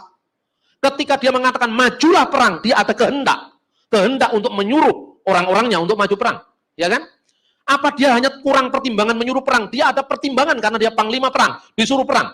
Terus kemudian ketika mewujudkan kehendaknya, mewujudkan kodratnya, mewujudkan ilmunya, dia berkata-kata, hai panglima, majulah ke medan laga. Jadi di dalam diri Tuhan yang disebut sabda, itu tidak hanya kata-kata semata, tapi ada kodrat, irodat, ilmu, ada semua di sana. Kemudian di dalam Roh Kudus. Sekarang di sini kan kalau dalam ilmu kalam Islam, hayat, Allah itu maha hidup. Sama, Allah itu maha mendengar. Basar, Allah itu maha melihat. Ini kalau ilmu Jawa, hanya A-I-U. Tahu artinya A-I-U? Aku iki urip. Nah ini dulu saya pernah diajar sama mbah saya. Mbah Sugeng, itu bukan bahasa asli. Dulu saya tuh pernah tidak mau sholat lama sekali. Setahun saya berguru sama orang ahli kebatinan namanya Mbah Sugeng. Saya tanya, Mbah, Gusti Allah itu maha hidup hayat. Gusti Allah itu maha melihat, maha mendengar, sama basar. Terus katanya Mbah Sugeng, "Wih, bocah cilik yo ngerti le," katanya. "Kowe urip?" "Nggih, Mbah, saya hidup." "Kowe urip mergane kowe duwe apa?" "Punya roh." "Lah iya, kalau kamu sudah mengatakan roh itu termasuk kowe iki iso ndelok. Kamu punya roh itu menyebabkan kamu mendengar. Kamu punya roh menyebabkan seluruh kehidupan memancar dari roh. Jadi nggak usah diteorikan. Maha hidup. Roh itu kan urip. Aku iki urip. A-I-U. Alif fathah A, alif kasrohi, alif dhama'u. Katanya Mbah Sugeng, aku iki urip. Katanya. Itu artinya apa? Kalau dikatakan roh, ya sudah mengandung. Dia melihat, dia mendengar, sudah mengandung itu. Dia hidup. Orang kan hidup dari rohnya. Dengan cukup mengatakan roh manusia, berarti roh manusia itu bisa mendengar. Roh manusia bisa melihat otomatis. Roh manusia itu hidup. Begitu juga di dalam Roh Kudus itu sudah mengandung sifat hayat, sifat sama, sifat basar. Selesai kan? Jadi bukan Bapa itu kodrat kuasa mencipta, Putra kodrat kuasa berfirman. Masa hanya berfirman? Firman itu kan hanya wujud verbal dari ucapan. Maka saya tidak setuju dengan Profesor Olak Suman. Sekalipun beliau guru saya. Beliau mengatakan begini, kata-kata yang tepat untuk diterjemahkan NRK and hologos pada mulanya ada logos, itu bukan kalimah, tetapi kalam katanya. Nah saya nggak setuju, karena kalam itu hanya kata-kata verbal. Kalama yukalimu itu hanya kata-kata verbal. Berkata, tapi kalimah itu lebih daripada sekedar kata-kata. Kita buktikan, baik di dalam Alkitab maupun di dalam Al-Quran. Kita melihat sekarang misalnya. Apa artinya memra? Sehingga dia mengandung kehendak atau kodrat, mengandung pikiran, ya, mengandung ilmu, mengandung firman, atau kata-kata. Karena apa? Alkitab mengatakan sejauh Allah menyatakan diri yang tidak kelihatan menjadi kelihatan, dia selalu menggunakan kata memra di dalam Targum. Jadi satu contoh misalnya, Kejadian pasal 3 ayat 8. Ketika mereka mendengar bunyi langkah Tuhan Allah, wa yisma'u etkol Yahweh Elohim, yang berjalan-jalan pada taman itu pada hari sejuk. Bagaimana Tuhan yang roh kok berjalan-jalan pada hari sejuk? Ini kan problemnya mirip sekali dengan yadallah fauqa aidihim. Kemudian diterjemahkan kekuasaan Allah maha menolong mereka. Tuhan yang adalah roh, tidak kelihatan, tidak seorang pun bisa melihat Allah, kok digambarkan berjalan-jalan pada hari sejuk. Maka di dalam Targum bahasa Aram diterjemahkan ketika mereka mendengar bunyi langkah memra Tuhan Allah. Jadi sejauh Allah yang tidak kelihatan memperkenalkan diri kepada Abraham, kepada Musa, maka dia disebut dengan Mimra. Firman, maka datanglah Tuhan kepada Laban dalam mimpi. Bagaimana Tuhan yang tidak kelihatan dibayangkan oleh Laban? Maka dikatakan, Mimra min khedem Allaha, firman yang bersama-sama dengan Allah, datang luat Laban kepada Abraham, kepada Laban. Maka jelas bahwa ungkapan firman itu bersama-sama Allah mengingatkan pada idiom targum, Mimra min khedem Allaha, firman yang bersama-sama dengan Allah. Dan firman itu adalah eksplisitasi dari pernyataan sepanjang ayat-ayat Alkitab sebagaimana terbukti dari terjemahan Targum bahwa Allah ketika Allah menyatakan diri sebagai manusia, di situ kata Elohim diterjemahkan dengan Mimra de Allah, firman Allah. Berarti firman Allah adalah Allah, di pihak lain firman Allah bersama-sama dengan Allah. Yang terakhir kita lihat bagaimana kesejajaran itu pada halaman 5. Mimra min khedem Allaha Kei ho logos, bukan ho, itu ho, logos and prostonteon. Mimra de Allaha, kei theos and ho logos. Jadi jelas bahwa Yohanes 1 ayat 1 bukan himne kafir neoplatonis, tapi asalnya dari Targum. Nah sekarang kita lihat kesejajaran konsep mimra dan kalimah. Kalau kata kalam dalam Quran hanya bersifat kata-kata verbal, maka kata kalimah sebanding dengan kata mimra. Misalnya, bahkan adakah bagi mereka sekutu-sekutu Tuhan yang mensyariatkan agama bagi mereka, sesuatu yang tidak diizinkan Allah. Jika bukan karena kalimah yang telah ditetapkan, maka dihukumlah di antara mereka. Jika bukan karena kalimah, di sini diterjemahkan kadang-kadang ketetapan, perintah, ketentuan. Berarti kata kalimah tidak hanya berarti kata-kata verbal, tapi ketentuan itu mengandung kekuasaan Tuhan. Lalu misalnya, tidakkah manusia itu melainkan suatu umat kemudian mereka berselisih? Kalau bukan karena kalimah Tuhanmu yang telah ditetapkan, maka putusan itu akan diberikan di antara mereka. Di sini dikatakan bahwa kalau bukan kalimatun sabakat min rabbika, ini mirip dengan kata-kata misalnya, sungguh Tuhan yang mengucapkan kipi Adonai diber. Dalam Targum Yonatan diterjemahkan, begitu dinyatakan oleh Mimra Tuhan. Yesaya 1:20. Tetapi jika kamu melawan dan memberontak, maka kamu akan dimakan oleh pedang. Sungguh Tuhan telah mengucapkan. Sungguh Mimra Tuhan telah mengucapkan. Jadi Mimra atau anak Allah atau firman Allah bukan hanya kata-kata Allah secara verbal, tetapi juga kodrat Allah, irodat Allah, ilmu Allah, dan kalam Allah. Sementara Roh Kudus tidak hanya berarti dia hidup, tetapi juga seluruh yang berkaitan dengan hidup. Berarti apa? Di situ ada hayat, ada hidup, ada basar, ada maha melihat, ada sama maha mendengar, dan seterusnya. Karena tidak terbatas hanya 20. Begitu juga apabila kita memahami dalam konteks yang seperti ini, maka kita akan lebih jelas memahami perbandingan iman Kristen dengan ilmu kalam Islam untuk saling bisa memahami. Sekali lagi, fil badi'il kanal kalimah wal kalimatu kana indallah wa kana kalimatullah adalah terjemahan yang paling tepat dari kata logos, kalimah. Bukan kalam seperti yang diusulkan oleh Profesor Olaf Suman. Saya kira itu yang saya sampaikan. Terima kasih.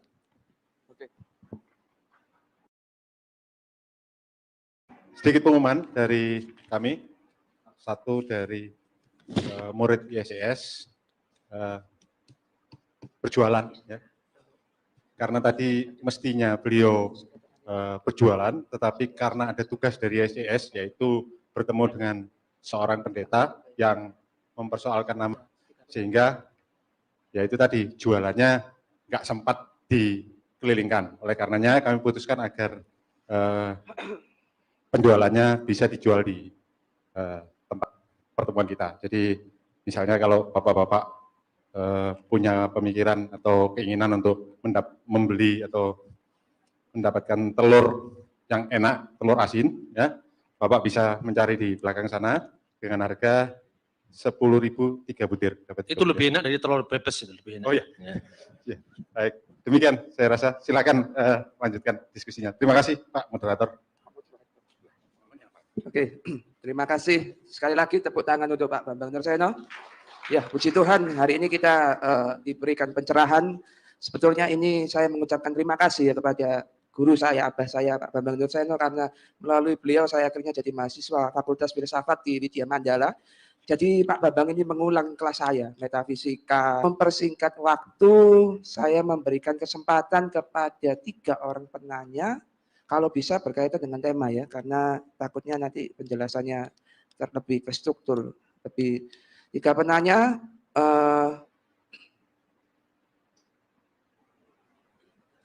Silakan Pak, dari nama dan dari gereja mana?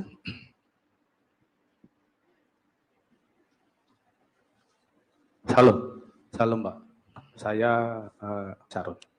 Bapak tadi menyebutkan, ada yang saya dengar bahwa dari firman itu disebutkan bukan menjadi manusia.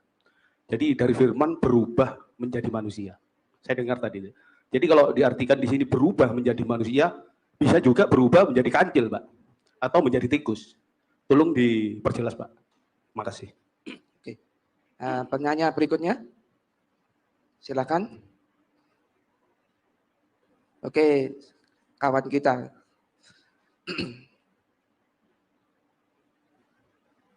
Ya, saya Freddy. Mungkin bisa dijelaskan apakah ada dalam Islam konsep tentang teofani? Jadi kalau dari Kristen kan mengenal teofani, tapi apakah dalam Islam juga mengenal konsep teofani? Terus kedua, mungkin hampir mirip sama pertanyaan dari Bapak tadi, ada satu site Muslim yang dia membantah dalam Quran kalau Isa itu kalimatullah, itu firman, tapi firman dari dia. Jadi firman berubah jadi Isa. Jadi firman itu berubah ya sudah jadi ciptaan gitu. Nah, mungkin dalam pemandang Kristen seperti mungkin bisa dijelaskan lebih lanjut ya, masih. Oke, penanya terakhir.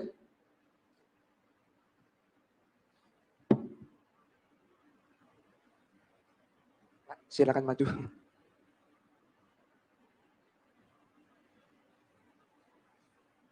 Terima kasih atas waktunya. Saya langsung saja bertanya. Saya pernah bincang-bincang dengan seorang hamba Tuhan, ya istilahnya dia sudah berposisi sebagai, kalau Allah itu besar, maha besar, itu digambarkan sebagai tak terhingga besarnya, sehingga ketika dia menciptakan bumi, menemui manusia itu, dia mengatakan itu berubah mengecil, itu sejajarkan dengan ketika menjadi manusia. Jadi Allah yang maha besar itu tadi mengecil menjadi manusia, yaitu Yesus. Gitu. Mungkin tanggapan Pak Bambang mohon dijelaskan. Terima kasih. Oke, terima kasih kepada Bapak-Bapak. Allah itu harus menjadi manusia, itu mungkin ada sedikit pandangan teologis yang orang-orang teman-teman kita yang mungkin yang Protestan atau bagaimana, yang Allah itu harus menjadi manusia untuk menyelamatkan manusia. Itu bagaimana tanggapan bagi Pak Bambang? Mungkin karena background kita kadang-kadang iya ya, wah karena begitu besar kasih Allah, Allah harus. Nah, sedangkan tadi sempat disinggung bahwa terserah Allah mau menjadi manusia atau mau menjadi apapun. Terima kasih. Ya, terima kasih. Yang pertama-tama saya tidak menggunakan kata berubah, saya kira. Tidak ada itu kata-kata berubah. Mungkin Bapak salah dengar. Saya mengatakan firman menjadi manusia, bukan berubah. Dalam bahasa asli kitab suci, itu Yesus disebut sebagai morpe tuteo, gambar Allah. Tapi gambar dalam bahasa Yunani itu digunakan dalam dua bentuk. Yang pertama morpe tuteo, itu disebutkan di dalam Filipi pasal 2 ayat 6.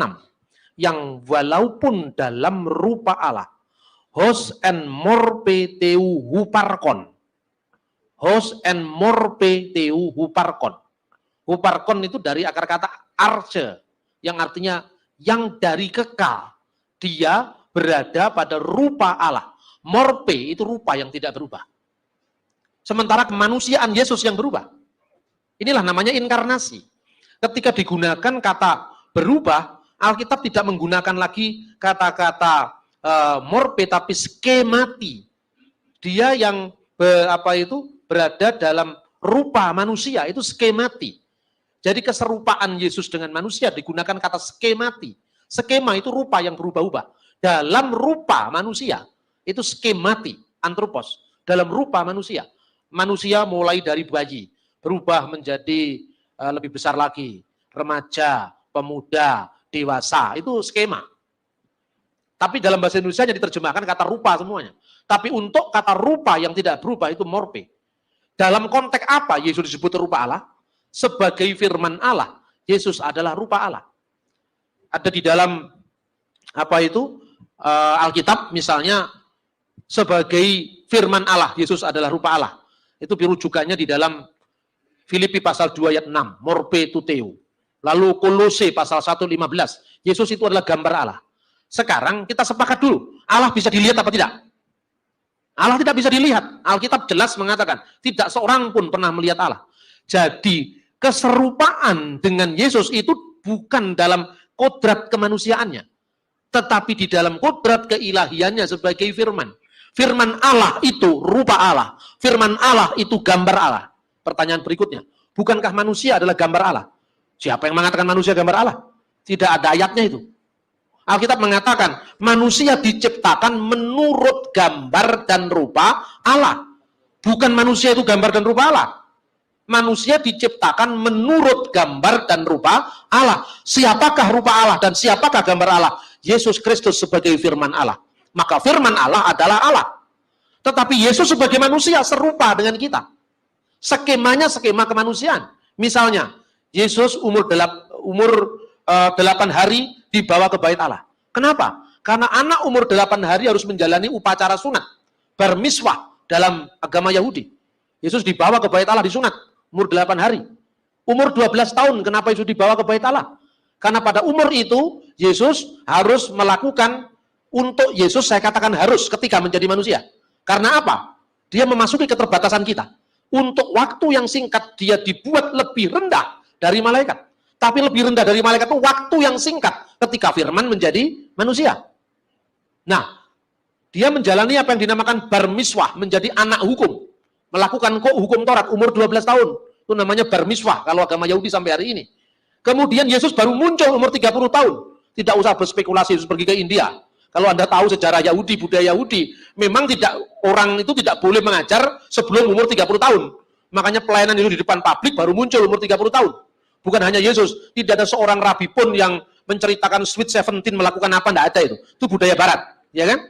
Ketika Yesus mengalami perkembangan, Alkitab dengan menjelaskan, anak ini semakin hari semakin besar, dan bertambah pula hikmatnya, semakin dikasih oleh Allah dan manusia. Yang kata semakin ini diberlakukan untuk Yesus sebagai manusia, atau Yesus sebagai firman. Manusia, karena manusia itu semakin hari semakin pintar, semakin hari semakin tua, ya kan? Benar nggak? Jadi yang semakin harus itu diterapkan bagi wujud kemanusiaannya Sang Sabda. Apa firman Allah berubah ketika dia menjadi manusia? Siapa yang bisa mengubah Tuhan? Tuhan tidak bisa berubah. Dia menjadi, bukan berubah. Tapi yang berubah, kemanusiaannya. Semakin hari semakin besar, semakin bertambah-tambah hikmat. Ini kan berubah. Perubahan ini skemanya Yesus. Skemati sebagai manusia. Tetapi morpe tuteu tidak pernah berubah. Rupa Allah, gambar Allah tidak pernah berubah. Cocok dengan seluruh ayat Alkitab yang mengatakan Allah tidak tersentuh oleh perubahan. Allah beyond segala sesuatu. Karena Tuhan mengatasi segala sesuatu. Kemudian kenapa kok firman menjadi manusia? Saya hanya ingin berkata, seorang bapak gereja namanya Athanasius al-Iskandari. Athanasius dari Iskandaria.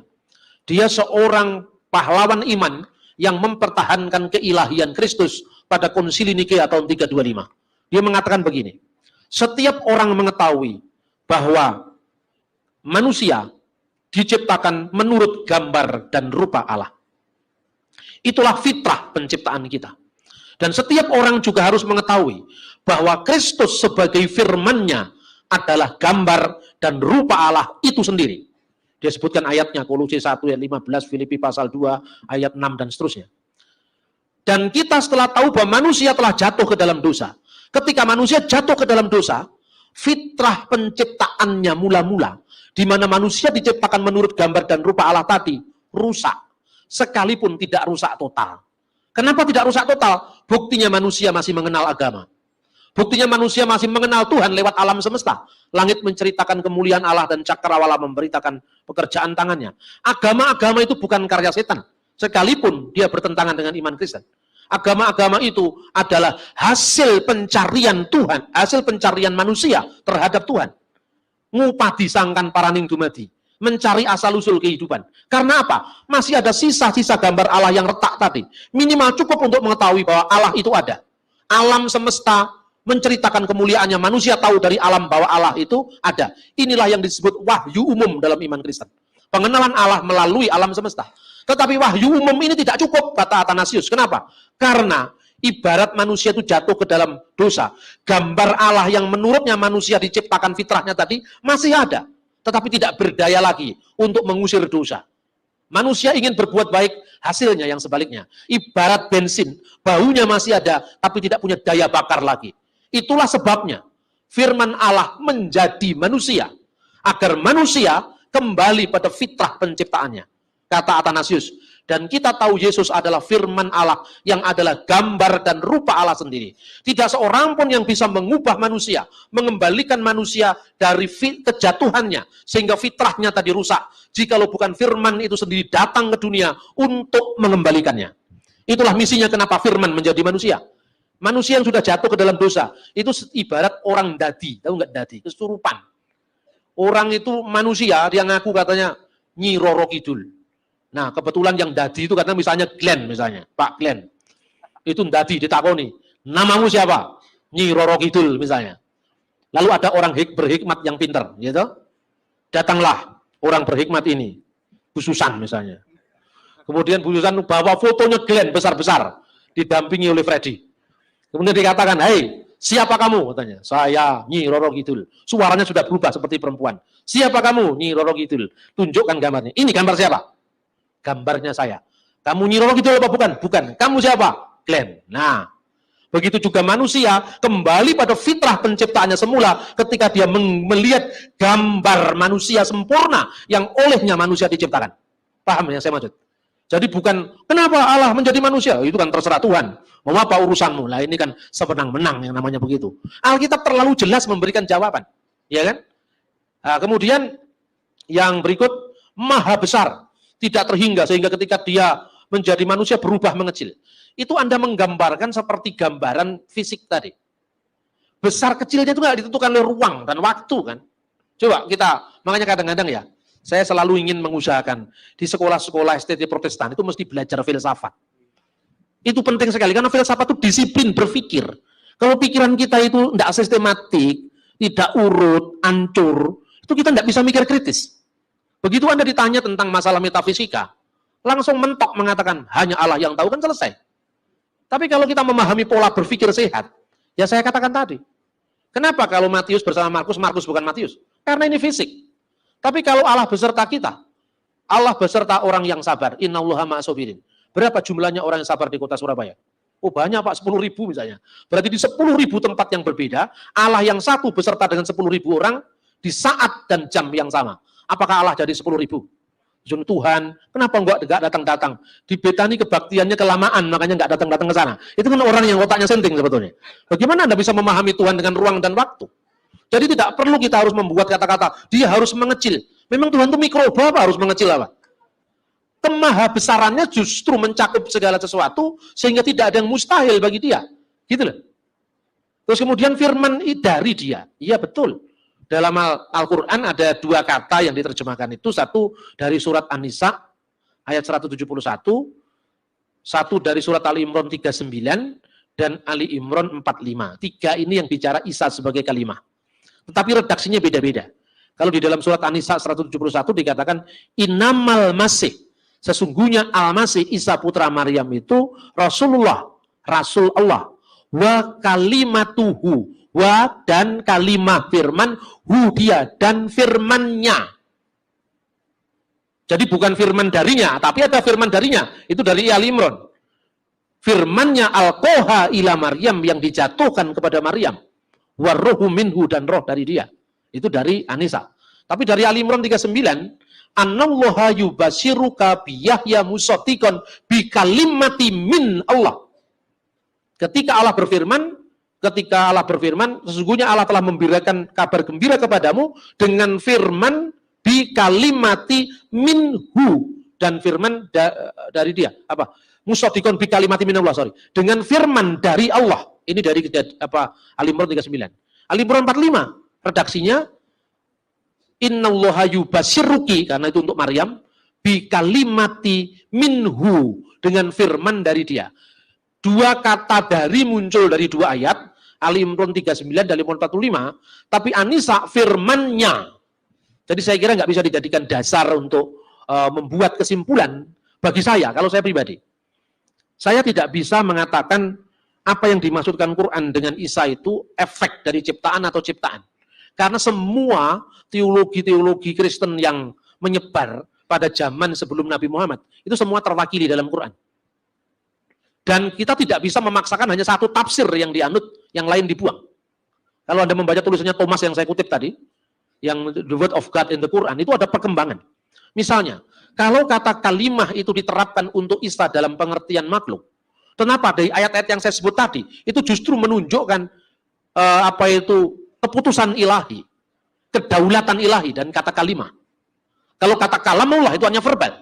Yasma'una kalamullahi misalnya. Mereka mendengar firman-firman Allah. Itu verbal. Kata-kata yang didengar, kata-kata yang ditulis itu kalam.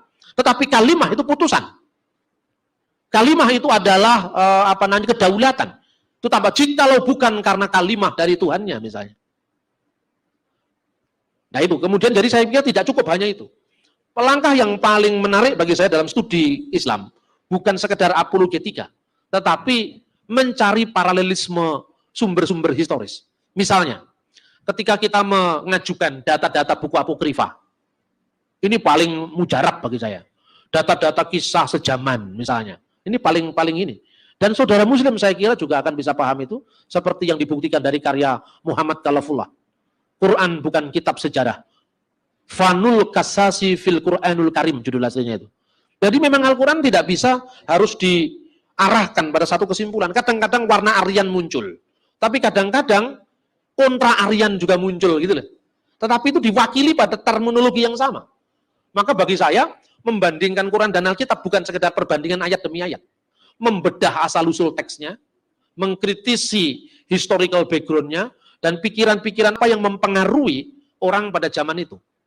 Ini menarik sekali kalau dilakukan kajian sampai seperti ini. Termasuk misalnya mencari kesejajaran antara kata memra dan kata amar. Ya, Allah yang telah menegakkan langit dengan bi'amrihi, dengan amarnya. Kenapa kata amar? Justru ini mirip dengan kata mimrah. Itu yang banyak dilakukan oleh teolog-teolog barat, para orientalis. Sekalipun orientalisme itu di Indonesia dipandang tidak positif. Ya, mereka banyak yang ketakutan dengan studi itu. Tapi bagi saya, menarik untuk dikaji.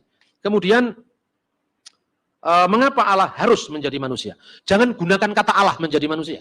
Karena kata Allah itu menunjuk transendensi ilahi. Apa artinya transendensi ilahi? Allah yang tak tergambarkan kebesarannya. Allah yang tak terungkapkan seolah-olah keberadaannya. Maka dikatakan laisa kamatsli sayun. Itu yang disebut kata Allah dalam bahasa Arab dan Indonesia. Dalam Alkitab pun tidak ada kata Allah jadi manusia, itu tidak ada. Coba Anda cari. Yang ada Allah menyatakan diri dalam daging. Tidak pernah ada dikatakan Allah menjadi, tidak pernah ada. Itu bahasanya para teolog barat. Kata Allah menjadi manusia tak satu pun dijumpai dalam Alkitab. Yang ada dalam Alkitab adalah firman menjadi manusia. Loh, tapi firman itu kan Allah, Pak. Dalam firman menjadi manusia, itu ada dua kodrat. Sepenuhnya ilahi sebagai firman Allah, dan sepenuhnya insani sebagai putra Maryam. Ketika kita memperlakukan ketebatasan Yesus, dengan sangat jelas mengatakan dia dibunuh dalam keadaannya sebagai manusia. Ketika menjadi manusia, dia telah taat, bahkan taat sampai mati di kayu salib ketika menjadi manusia. Dia berdoa kepada Allah ketika menjadi manusia. Dia berfirman, Bapa itu lebih besar daripada aku ketika menjadi manusia. Tetapi Allah tetap di atas transendensinya. Karena firman Allah itu tidak bisa mati. Dalam sebuah kidung gereja kuno, dalam bahasa Arab, saya ambil nada yang paling populer, karena dipakai baik orang Ortodok, Katolik, maupun Protestan. Kudusulillah, kudusulil kowi, kudusun, kudusulillahi la yamut, irhamna, kudusun, ya man sulita anirhamna. Kuduslah engkau ya Allah. Kuduslah engkau yang tak berkematian. Jadi Allah tidak berkematian. Firman Allah tidak berkematian. Kuduslah engkau yang maha kuasa. Kuduslah engkau yang tak berkematian, yang disalibkan bagi kami, kasihanilah kami. Jadi lagu itu, saudara-saudara, itu berteologi. Berteologi lewat lagu. Makanya Orang-orang Kristen di Timur Tengah, sekalipun ratusan tahun mereka tidak merdeka, tapi mereka di bawah sistem syariah, yang tentu didiskriminasi. Tapi mereka bertahan karena apa? Teologinya dinyanyikan dalam lagu. Dan lagunya benar-benar teologis. Kalau kita kadang-kadang lagunya kita nggak teologis. Misalnya, jadikan aku Tuhan, rumah doamu. Artinya apa itu coba? Ini saya tidak mengejek, tapi tolong teologis artinya apa? Ini dua teks yang terpisah, tidak ada hubungannya disatukan. Jadikan aku Tuhan rumah doamu. Itu kan karena rumahku akan disebut rumah doa itu kan. Dari kitab Nabi Yeremia dikutip ketika Yesus menghalau para pedagang itu. Jadi betul rumahku adalah rumah doa. Baitmu ada, tubuh kita adalah bait Allah. Tapi konteksnya tubuh kita bait Allah dengan rumahmu rumah doa, itu rumah doa di Yerusalem, fisik.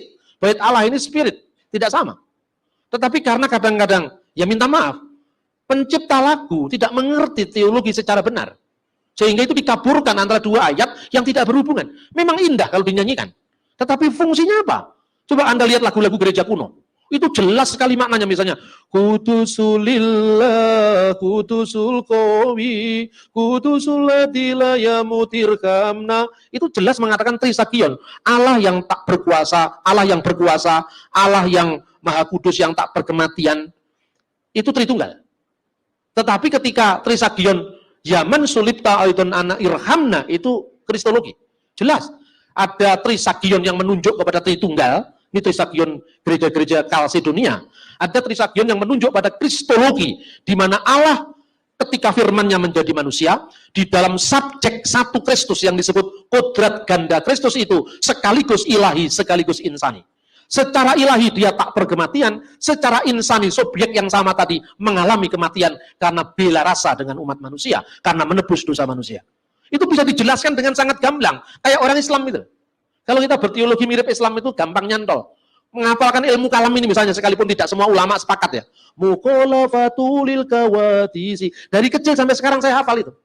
Saya menghafalkan 20 sifat itu hafal. Karena apa? Itu dinyanyikan. Mulai dari jajan ke pasar, masuk ke masjid, di rumah, guyon karo konco-koncone dihafalkan. Tetapi Kristen ini terlalu kontemporer. Lagu abadi itu jarang ada. Lagu abadi itu lagu apa? Ya lagu-lagu gereja kuno itu loh. Kelihatannya itu memang kumuh, kelihatannya tidak modern, kelihatannya belum kenal musik klasik. Tetapi ajarannya jelas. Coba pengakuan iman itu Anda pahami. Anda membaca Alkitab kan sistematiknya sulit kan? Sini mana ayatnya dikatakan satunya begini kan sulit kan? Coba hafalkan aja pengakuan iman itu. Anda akan ngerti Tritunggal itu. Aku percaya kepada Allah, satu Allah. Allah itu satu. One God, ya kan? Ini kalau di Islam namanya tauhid uluhiyah. Tidak ada sembahan lain kecuali sembahan yang satu. Tidak ada ilah lain kecuali al-ilah, Allah. Bapa yang maha kuasa. Wujud Allah yang maha kuasa. Bapa itu kan wujudnya yang maha kuasa. Pencipta langit dan bumi. Segala yang kelihatan dan yang tidak kelihatan. Alam fisik dan alam roh. Alam fisik itu termasuk manusia yang kelihatan dengan mata telanjang. Ayam, bebek, itik, ayam, bebek, kebo, sapi, manusia, pohon-pohon, gunung-gunung. Itu yang kelihatan, maupun yang tidak kelihatan secara kasat mata, misalnya mikroba, uget-uget, ya kan? Terus kemudian yang tidak kelihatan secara alam fisik yang nyata ini, demit, setan, peri, perayangan, gendruwo, tetean, ilu-ilu, banaspati, jerangkong, eklek-eklek, itu semua nggak kelihatan, jelas. Dari apa antropologinya jelas. Dan percaya kepada satu-satunya Tuhan, one Lord, ini tauhid rububiyah. Tidak ada penguasa, tidak ada kedaulatan kecuali kedaulatan satu-satunya, yaitu Yesus Kristus. Segala kuasa telah dilimpahkan kepadaku baik di surga maupun di bumi. Itu Robnya Yesus, Lordnya Yesus, Adonainya Sang Mesias. Ya toh? Anak Allah, penegasan kepada asal-usul ilahinya. Anak Allah yang tunggal, karena bukan anak Allah orang yang sabar disebut anak Allah, raja yang dilantik Israel disebut anak Allah, tapi anak Allah yang tunggal, monogenes. Artinya firman Allah yang kekal bersama Allah, yang lahir dari Bapa. Al-mauludu minal abi qabla kulli dhuhur, sebelum segala sesuatu. Mana ada orang yang lahir dari Bapa? Semua kan lahir dari ibu. Apa artinya lahir dari Bapa sebelum segala zaman? Lahirnya firman Allah dari wujud Allah. Mijile sabdo langgeng, saka Gusti Allah kang moho langgeng ing jaman kelanggengan. Kenapa sebelum segala abad? Karena lahirnya firman dari wujud Allah, bukan kelahiran fisik. Makanya itu bigoiri jasad, duna tanpa jasad, tanpa seorang ibu. Artinya Allah tidak beranak dan tidak diperanakkan secara fisik. Dibuat kuliah di pesantren aja bisa itu. Saya itu memberi kuliah di Darul Ulum dari apa itu kanun al-iman nggak gowal kitab belas, saya tak apalkan alkitabnya beberapa tahun lalu. Apa Bapak? Apa ada enggak yang lahir dari Bapak? Enggak ada, Pak. Semua lahir dari Ibu. Berarti lahir dari Bapak untuk Yesus itu bukan kelahiran fisik. Lalu kelahiran apa? Itulah pewahyuan ilahi. Wahyuan ilahi artinya apa? Allah menyatakan diri dengan firman-Nya. Tidak seorang pun, tetapi firman Allah atau anak tunggal Allah yang di pangkuan Bapa, dialah yang menyatakannya. Pewahyuan diri Allah melalui firman inilah yang disebut anak Allah. Jadi Allah tidak beranak dan tidak diperanakkan secara fisik. Tepuk tangan karena saya mengatakan Allah itu lam yalid walam yulad. Benar ya? Dan ini memang ajaran Kristen. Saya tidak hanya ngomong begini di pesantren. Jawab Pos itu memuat iklan saya ketika saya ngomong di GBI Allah Omega. Allah tidak beranak, tidak diperanakan. Itu teman-teman Madura pada datang ke gereja. Itu Pak Lukas Supi kebingungan. Pak, gimana ini? Orang-orang Madura mau ikut ke gereja. Ya enggak apa-apa, teman. Dia mau dengar. Mau dengar karena baca iklannya dijawab Pos waktu itu. Dan tanya jawab di belakang, saya suruh duduk di depan. Karena habis kebaktian kedua disertai dengan tanya jawaban, seneng toh. Judulnya Allah tidak beranak dan tidak diperanakkan. Loh ini kan kita malah nantang. Sing kok arani Gusti Allah manaki sapa? Ora enek itu. Itu hanya orang primitif yang mengatakan Allah itu beranak. Enggak ada itu. Tapi kita malah minder sama Umi Rama. Tuhan tidak beranak dan tak diperanakkan. La ilaha illallah. Kristus ini kelecam-kelecam kalau ngalih. Ini sikap minder sebetulnya. Kalau saya tak kejar, maksudnya anak Allah itu dalam Quran dulu apa Pak? Maksudnya Pak, itu kan Dewi Lata, Usa, dan Manat itu Banatullah. Nggak ada kaitannya dengan Nabi Isa. Nah mulai, oh gitu Pak? Iya, sejarahnya harus dilihat dulu. Asbabun nusulnya dilihat dulu gitu loh. Jangan minder. Jangan kayak kerupuk, kayak lah banteng, Raja Wali. Gitu loh. Ini dari pengakuan iman aja kita sudah paham itu. Karena apa? Kita ini memang lebih bodoh dari para bapak gereja dulu. Masalahnya. Jadi kalau saya tidak bikin pengakuan iman, saya ikutlah pengakuan iman gereja purba itu. Karena itu sudah sempurna. Sekalipun itu bukan Alkitab, tapi semua dari ayat Alkitab itu. Yang lahir dari Bapa sebelum segala abad. Posisinya sebagai apa firman itu? Allah dari Allah. Karena firman yang keluar dari Allah, tidak mungkin dia ciptaan. Firman yang keluar dari Allah, sehakikat dengan Allah. Allah dari Allah. Allah sejati dari Allah sejati karena apa? Firman Allah yang sejati, yang keluar dari wujud Allah yang sejati. Karena sebelum firman itu keluar untuk menyatakan siapa Allah, firman itu sudah ada dalam diri Allah, maka dikatakan dilahirkan tapi tidak diciptakan. Apa bedanya Trinitas Kristen dengan Triteisme dewa-dewa Mesir? Isis, Osiris, dan Horus. Horus itu kan anaknya Isis dan Osiris. Isis dan Osiris in the Hoi dulu. Baru lahir anaknya Horus. Pertanyaannya, sebelum Horus lahir, Horus ada apa tidak ada? Tidak ada. Manusia lahir diawali dari kelahirannya. Beda dengan Yesus karena dia firman Allah. Sebelum Abraham jadi, aku sudah ada. Pertanyaannya orang Kristen malas. Aku sudah ada sebagai apa? Karena khotbah-khotbah yang sifatnya metafisik begini kan tidak laku. Yang laku kan engkau akan diberkati. Haleluya, itu yang paling laku. Makanya menjelaskan imannya sendiri sulit. Karena yang begini tidak dikhotbahkan. Yang dikhotbahkan yang berkat-berkat, berkelimpahan. Yo lek carane ngono ning Gunung Kawi kan roe podo. Sama-sama kepingin kaya. Kenapa harus ke gereja? Jelas carilah dulu kerajaan Allah. Yang lain akan ditambahkan. Kaya boleh, tapi itu bonus, bukan tujuan. Maka kalau Anda diberi kekayaan, alhamdulillah. Tapi kalau enggak, Anda enggak stres. Enggak kayak anggota DPR yang enggak jadi itu, kemudian kendat. Iya toh? Dilahirkan, tidak diciptakan, dan seterusnya itu jelas. Roh Kudus keluar dari Bapa. Karena apa? Wujudnya hanya satu. Roh itu dari Bapa, begitu juga Putra dari Bapa. Firman dan Roh keluar dari satu wujud Allah. Tetapi karena firman dan rohnya itu satu dengan Allah, maka bersama-sama Bapa dan Putra disembah dan dimuliakan. Jelas semua. Tapi kalau Anda hanya membaca pengakuan iman rasuli, apa hubungannya? Aku percaya kepada Allah Bapa yang Maha Kuasa kali ke langit dan bumi, dan kepada Yesus Kristus Tuhan, anaknya yang tunggal Tuhan kita, yang dilahirkan Roh Kudus, anak darah Maria. Itu kan hanya wujud ketika menjadi manusia. Tapi dalam misteri kekalnya, hubungan firman dengan Bapa bagaimana? Hubungan wujud Allah dengan rohnya bagaimana? Tidak dijelaskan. Nah inilah perlunya maka kita, bagaimana kita menjelaskan firman ini dalam konteks yang lebih majemuk. Terus terakhir juga harus saya katakan bahwa firman menjadi manusia. Itu lebih sejuk didengar. Karena kalau saudara kita orang Islam mengatakan firman menjadi kitab. Lah kalau firman aja bisa menjadi kitab, apa sulitnya menjadi manusia? Lebih jelas orang Yahudi pun juga tidak pernah mengatakan Yahweh menjadi manusia. Atau Adonai menjadi manusia. Tapi dia mengatakan Memra Adonai menjumpai Abraham. Memra Allah menjumpai Laban. Sejauh Allah yang tidak kelihatan, yang non-fisik, yang maha hadir, seolah-olah dibatasi pada kehadiran, maka dikatakan Memra Allah. Firman dari Allah berjalan-jalan di hari yang sejuk. Gitu loh. Ini mirip saja dengan Islam. Tangan Allah bukan berarti tangan dalam pengertian fisik. Apakah ada konsep teopani dalam Islam? Yang mirip-mirip itu ada. Misalnya Allah turun di langit dunia. Itu teofani. Jadi para ulama menjelaskan apa artinya Allah turun. Yang ini bukan hanya kitabnya yang turun. Nazzala alaikal kitab bil haq. Tapi di sini dikatakan Allah turun di langit dunia. Ini dalam hadis. Ini disebut ayat-ayat mutasyabihat. Tetapi Kristen agak beda. Terlalu banyak pendeta barat yang usil. Makanya yang tidak jadi masalah, akhirnya jadi masalah. Kan gitu kan? Ini karena pendeta-pendeta kita ini usil yang di barat.